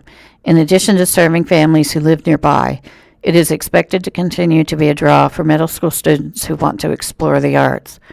Hall explained Reed became known for its music offerings, which gained attention in the region and state, and a focus on the arts grew from there. You'll see as part of the tour an entire wing of the school designed for choir, theater, orchestra, and band, Hall said. Reed also includes space designated for Care to Learn, a community partner working to meet the health, hunger, and hygiene needs of students. There's a picture including Crystal Simon, CEO of Care to Learn, part of the December 8th tour of the Reed Academy for Fine and Performing Arts. The nonprofit will have designated space inside the building. This is the first time we've been able to construct a space specifically for community partner with those services in mind, he said. Brian Saunders, a bond project manager working for SPS, said a lot of input was provided about how the school was to look and function. This is a result of the architects listening to what the owners wanted, how we're going to use the building, he said. The nearly 130,000 square foot building will serve 725 students in grades 6 through 8. There will be core classrooms, science combo labs, and collaboration spaces. There is also a multi-purpose auditorium with a stage, sound booth, storage, and seating for 450 people. There's a picture of people in hard hats and safety vests touring the school. Brian Saunders, bond project manager for Springfield Public Schools, led the tour of the Reed Academy for Fine and Performing Arts. After the tour, Manning said DeWitt crews are turning the corner on the project.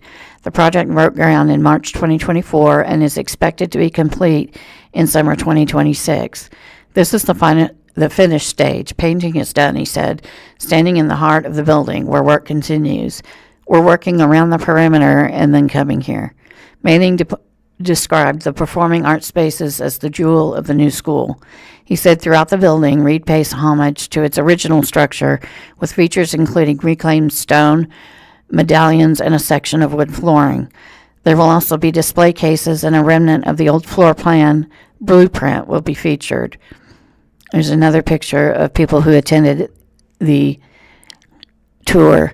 Carla Esslinger, Commissioner of Education for Missouri, was part of the tour of the Reed Academy of Fine and Performing Arts. She is joined by Judy Bruner, President of the SPS Board, and Ozarks Superintendent Lori Wilson. Obviously, the jewel, which is the art section of the building, is unique and is a very special part of the building. It will be an inspiration to the students and the community, Manning said. The teamwork that has gone into the construction of this project has also been unique with intent to serve the students. There have been innumerable hours of collaborative planning and work to assure that the design was executed accurately and with the quality of building that needs to serve the community for many years.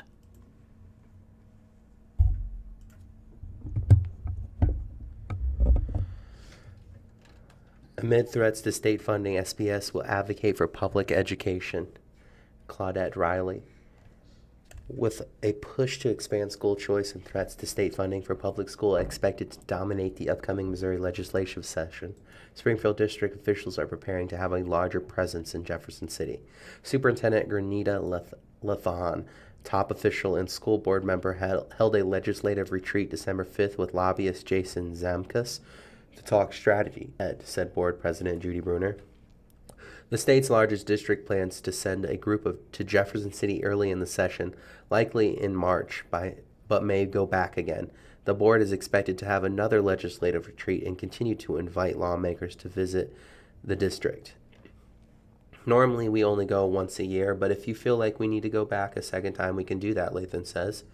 Zamkus works in Jefferson City to track education-related legislation, provide regular updates to the district, meet with decision makers, and represent the interest of districts in meeting with lawmakers. In December 5th meetings, he outlined threats to state funding for public education on multiple fronts. There are a range of bills in support of an open enrollment and private school vouchers, for example, expected to make their way through the state's House of Representatives and Senate again this year. At the same time, there are predictions Keogh will seek to eliminate the state income tax and reform property tax rates. Zamkus says if successful, the changes would have a direct impact on school funding. The income tax proposal from the governor, property tax reform, and probably open enrollment are the three big issues that will actually be tackled this year, Zamkus says. Whether or not anything gets accomplished on any of them, no one can really say. Later in the retreat, Zamkus added, depending on how Keogh goes about phasing out the income tax, it could have serious implications as it relates to K-12 public education. There's a picture here of Springfield School Board members Susan Province, Gail Smart, Mariam Mohammed Khani, Judy Bruner, Sarah Hu, Sharetta Thomas Tate, and Danielle Kincaid at the April 15th meeting. Zamkus says more detail will be known when Kehoe unveils budget during the State address in late January. Budgets are all about priorities, Zamkus says. The governor has indicated his priority is school choice and funding the voucher program. He noted that state has a finite pot of money, and lawmakers often have to make from one area to fund another. Zamkus says both the state Senate and House of Representatives set records, with the number of bills filled during the first week of December when pre-filing started. He noted that sheer volume created a backlog, so summary reports from the first week are incomplete. If you look at the overwhelming majority of those that are filed on a public education, they speak more to the negative than the positive, he said. He said a preliminary review of the pre-filed bills yielded few surprises. Most notably, there's a number of open enrollment proposals out there, Zamkus says. The prenatal open enrollment proposal aims to give students the power to transfer to a different district other than the one they are assigned, based on their address, with part of the earmarked funding to educate that child following the student. The Springfield district has its own version of open enrollment, which allows students in good standing to transfer to a different school within the district if there is space available. Lathan said it's signaling support or not for a state-level proposal, which involves allowing students transferring to other districts, is trickier because the details keep changing. The options that has gained traction in recent years made opting involuntary for districts and placed limits on the amount of transfer students annually. The scary thing is what happens when they're all going through the process and people start adding things to the bill, Lathan says. She said one concern is that lawmakers will seek to make it mandatory for all district removing local control. Zamkus said that pre-filed bills also include efforts to enhance school safety, which has long been a priority for districts, including Springfield. Some of it is good, but the extent that it creates an unfunded mandate to a school district, you could have a potential adverse effect, and that would be a district-by-district basis, he said. For example, a legislative mandate that public schools add a protective film to strengthen glass in windows and doors, which reduces how much they shatter, would not impact the Springfield district, which has already installed the film in all school buildings. Zampas says that State Treasurer Vivek Malik has requested Kehoe double state funding for the Missouri Empowerment Scholarship Accounts program called MO Scholars. Started 4 years ago, the state's private school voucher program has received strong support from Kehoe in his first year. There are also pre-filed bills calling for an expansion of who is eligible to access that funding. Bruner said she is an optimistic person by nature, but details of the upcoming legislative session and other changes on the horizon are making that harder to maintain. Zamkis said details about Kehoe's expected proposal to eliminate income tax, likely over a period of years, may come in focus in January. If successful, Zamkis said it could ultimately result in the income tax rate going to zero. And there are state models, including Texas and Tennessee, that offer a roadmap for what happens next. He said states that drop income tax must backfile the loss of revenue by increasing sales tax. This year's new and ongoing legislative proposals will play out as the Kehoe-created Missouri School Funding Modernization Task Force looks to reconfigure how state funding flows to local districts. A final report with a recommendation on how to alter the foundation formula, which determines how much state funding flows to individual districts and charters, is due in December 2026, just before the 2027 legislative session.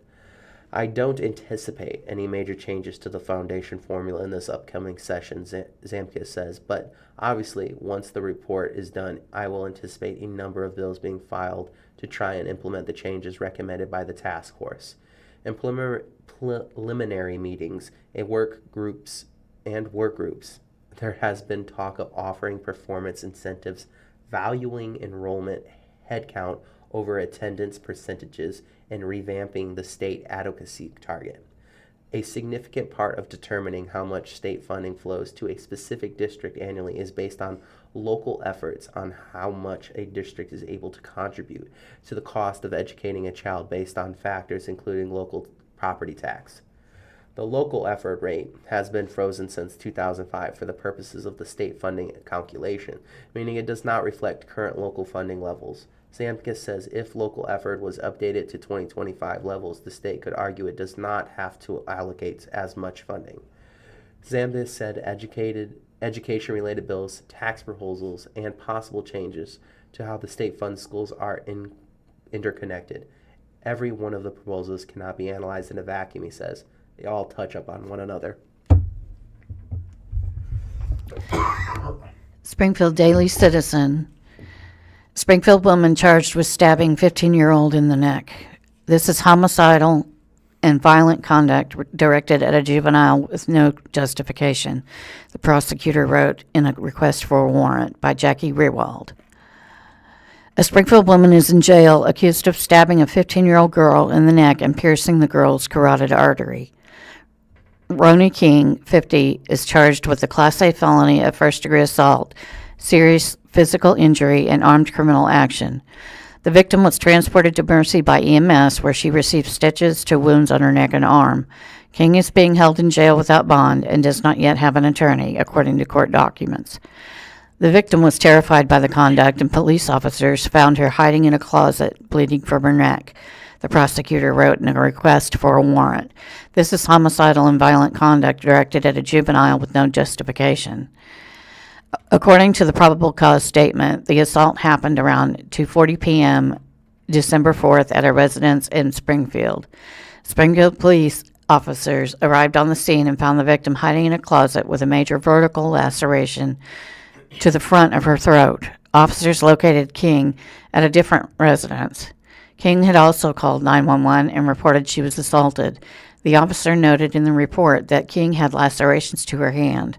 King allegedly told officers that she had a verbal altercation with the victim and that the victim had punched King multiple times. An officer frisked King, and the sheath to a fixed blade knife fell out of her jacket pocket. A witness shared with officers a minute-long video that showed King sitting on a couch in the living room, the alleged victim standing over King, and the two were arguing. According to the statement, King is seen standing up and retrieving something from her back pants pocket and placing it in her jacket pocket. It's not clear what the item was. The witness told officers that shortly after the video ended, King allegedly struck the victim about 5 times in the face, and the victim allegedly punched King back multiple times. The witness told officers that the alleged victim bear-hugged King, and the two ended up on the ground with King on top of the teen. The witness described separating the two and seeing the alleged victim had an apparent stab wound to her neck. The witness told officers they escorted King out of the residence and locked the door. Another witness who saw the altercation told officers King and the alleged victim were arguing over an incident that occurred in the past regarding someone's grandmother. King also went to the hospital. An officer who sat with King while King was being checked by hospital staff overheard King making several spontaneous utterances. According to the probable cause statement, King allegedly spoke about being set up and that the victim had been disrespectful toward an elderly woman. An officer observed King had dried blood under her left eye, a small laceration at the base of her thumb, a cut over her right eye, and bruising and dried blood in her hair. But King also appeared to have a large laceration on the palm of her hand and missing braids from her scalp.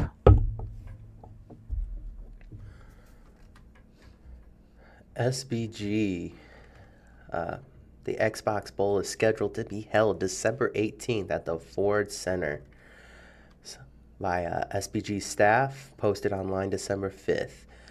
Less than a week after securing a spot in the bowl game, Missouri State University has accepted an invitation to play at an inaugural Xbox Bowl against Arkansas State University.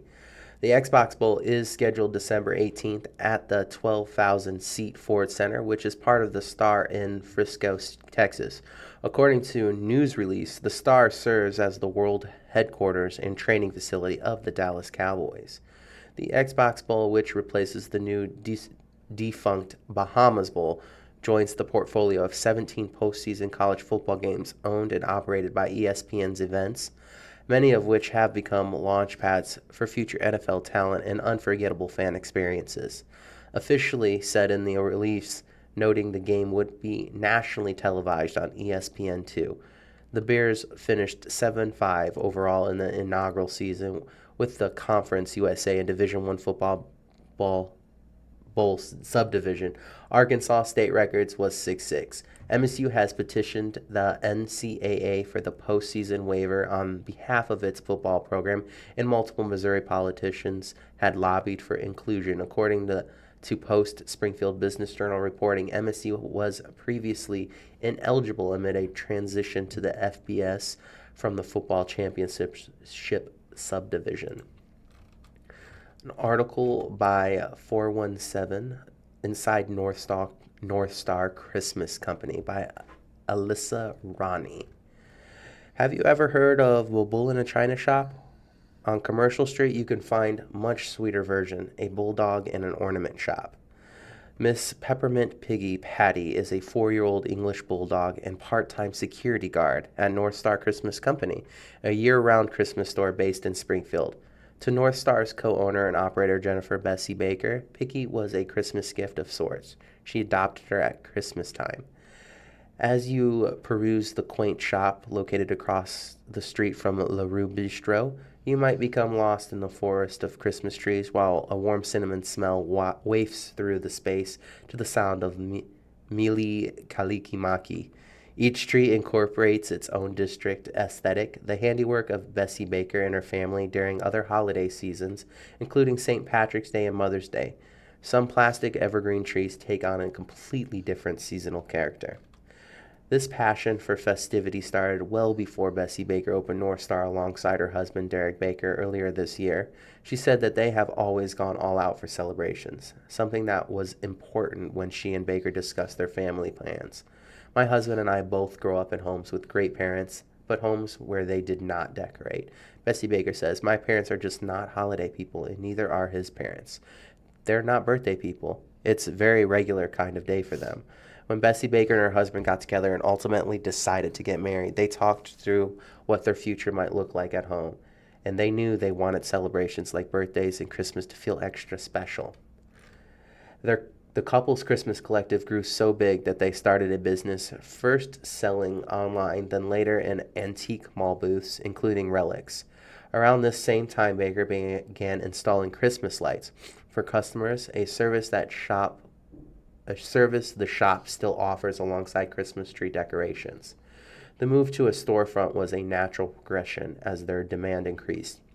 Bessie Baker describes the couple's business as a side hustle, as the two currently work in government and are set to retire in 2027. We just want to give back to our community, she says. We have very stressful jobs, both my husband and I. This is the exact opposite of that.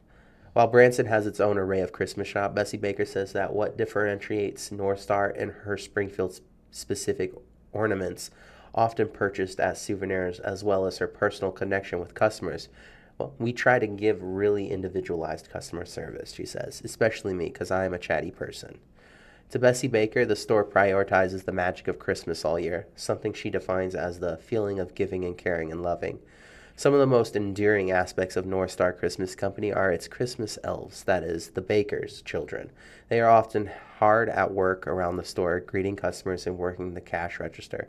Some of these children were adopted through the foster care system. Bessie Baker says their experience reinvigorated her passion for festivity.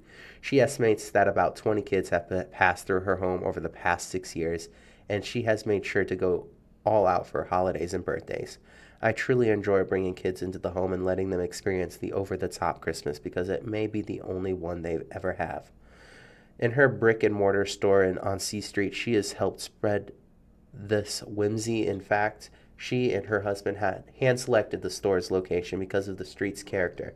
She wanted a Christmas store and not a mall store. C Street, Bessie Baker says, is also a metaphor for her marriage. The street's mix of historic architecture with eclectic shops matches her husband's traditional nature and her love of unique items. Items like the ornament of Michelangelo's David in red bikini trunks, or the chrome Buddha. In the future, Bessie Baker hopes to keep the business in the family. In particular, she sees her 15-year-old daughter, Paige, taking over, citing her entrepreneurial spirit. She has shown a true initiative to want to have a business. She says could that mean there will be a changing of the guard dogs when it's time for Piggy to enjoy her retirement? Springfield Daily Citizen. State Board of Education gets tour of SPS choice programs before their December meeting. The district also highlights academic performance before a meeting where State Board is expected to set legislative priorities. There's a picture of a student at Hillcrest being spoken to by Carla Esslinger, Missouri Commissioner of Education, speaking to student Hunter Broussard about wood that will become part of either a cutting board or a cheese board. Isaiah Hampton, a student at Parkview High School, happily admits that his interest in developing business skills gives him different heroes than most high school students. As a sportsman, he views key movers and shakers, guys in suits, as being on the same level as LeBron James.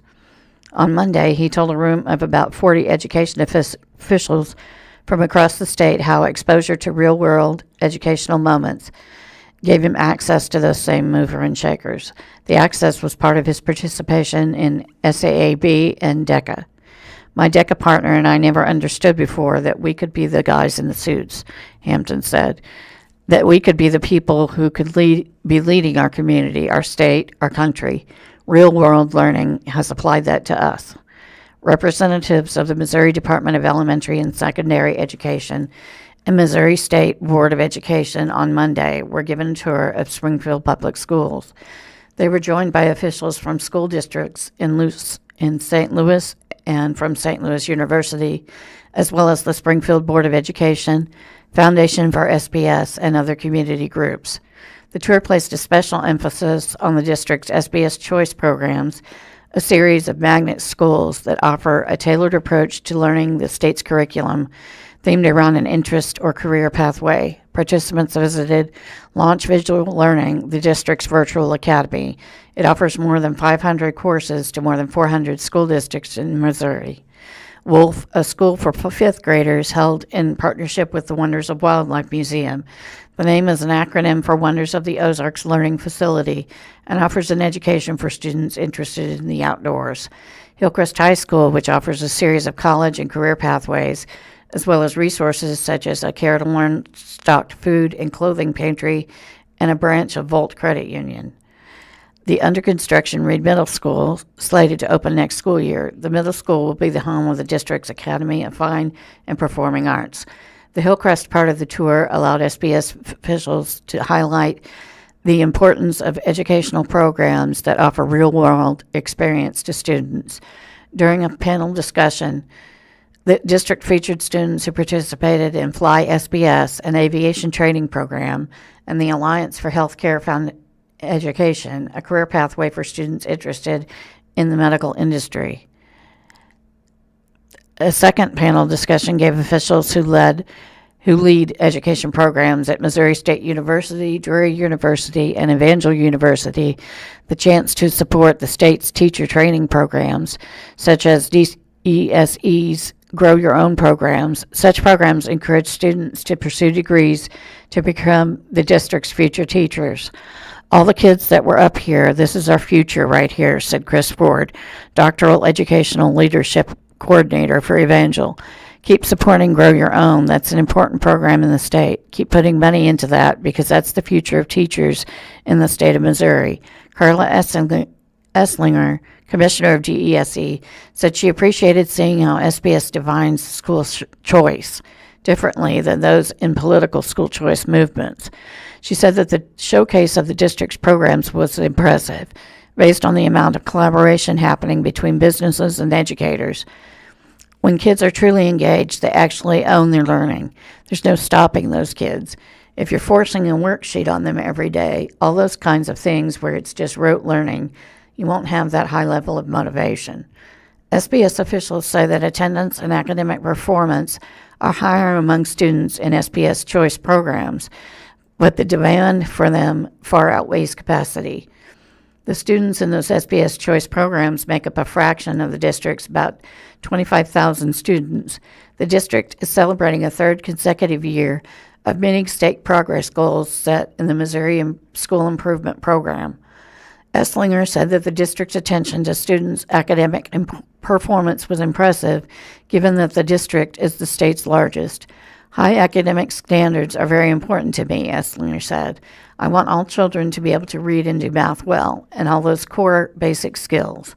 I see that entwined in here, and I love how they are really paying attention to the MAP scores and other academic indicators. The visit came a day before the board was to host its regular meeting, set for 8:30 a.m. today at MSU's Glass Hall.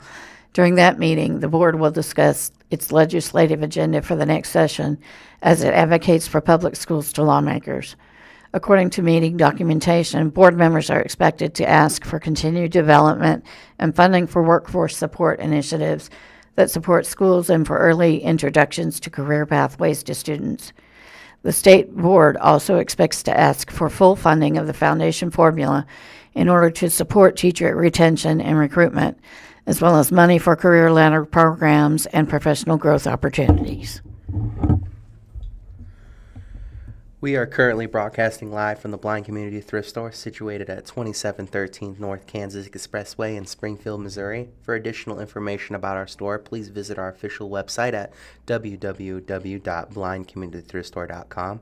That's www.blindcommunitythriftstore.com.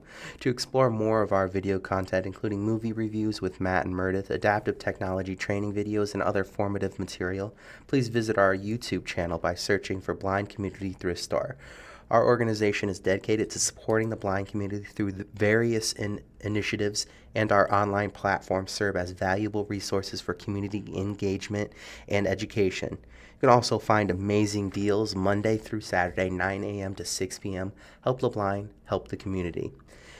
Thank you for listening. Veterans receive additional 25% discount every day, providing significant savings as a token of appreciation for their service. Additionally, the store features a weekly clothing sale where all clothing items are available at 50% off every Wednesday. Seniors aged 55 or older benefit from 25% discount every Tuesday, making shopping more affordable for the senior community. The Blind Community Thrift Store is a spacious 17,000 square foot thrift store located in Springfield.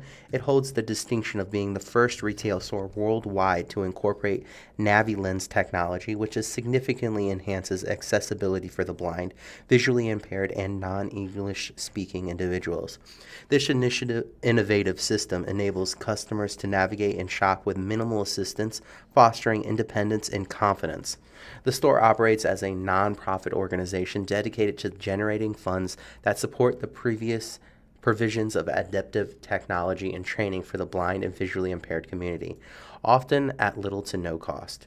Visitors can learn more about our organization and access its services by visiting our store in person at 2713 North Kansas Expressway, Springfield, Missouri, or exploring the website at www.blindcommunitythriftstore.com. This website offers comprehensive information about the store's mission, services, opportunities for community involvement, as well as details about the free store available to residents in the Springfield area.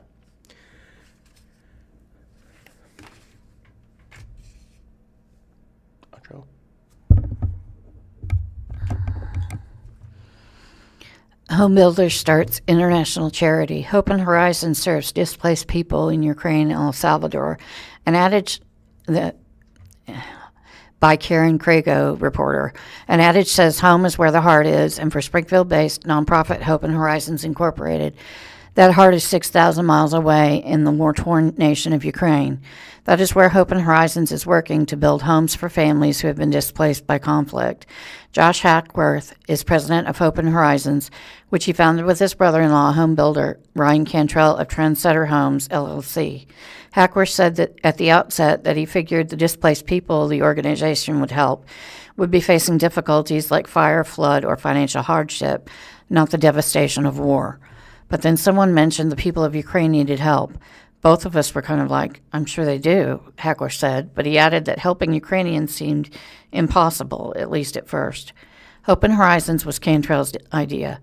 To date, it has built 9 homes in Ukraine plus 1 in El Salvador.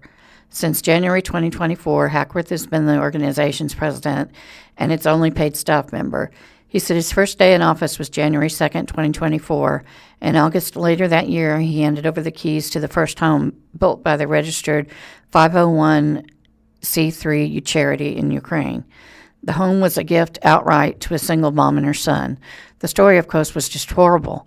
Her and her son sheltering underground in the root cellar for well over a week while troops were coming through, while bombs were going off overhead, while gunshots were happening, Hackworth said.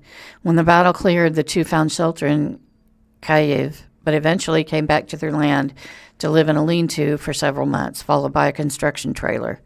While we're standing in her living room, she's like, "You haven't just given us a house, you've given us our lives back," Hackworth said. Ryan and I were like, "We want to keep doing this." Hackworth is married to Cantrell's sister, Lori.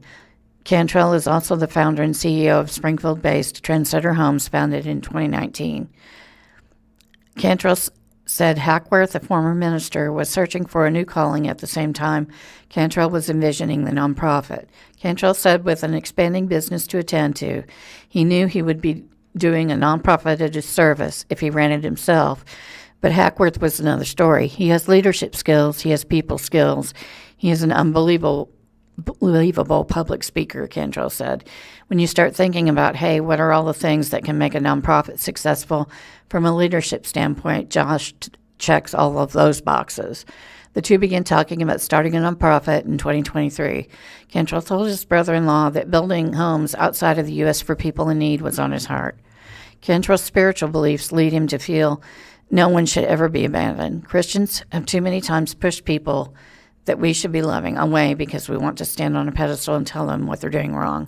He said, that's when I started looking at what we can do just to go love people where they're at, where maybe nobody else is helping them. Thank you for listening to Blind Community Thrift Store Radio Reading Service. Tune in every week, Monday through Friday, on Blind Community Thrift Store's YouTube channel at 10 a.m. for more up-to-date news from the Springfield News-Leader, Springfield Daily Citizen, Springfield Business Journal, and 417 Magazine. Listen after we are live on the Audio Reader Network at www.reader.ku.edu. That's www.reader.ku.edu. All broadcasts are played over KSMU's subcarrier airwaves at 67 kilohertz on 91.9 from 3 p.m. to 5 p.m. Monday through Friday. Contact our Audio Reader Network for information on receiving a pre-programmed radio. And thank you for tuning in.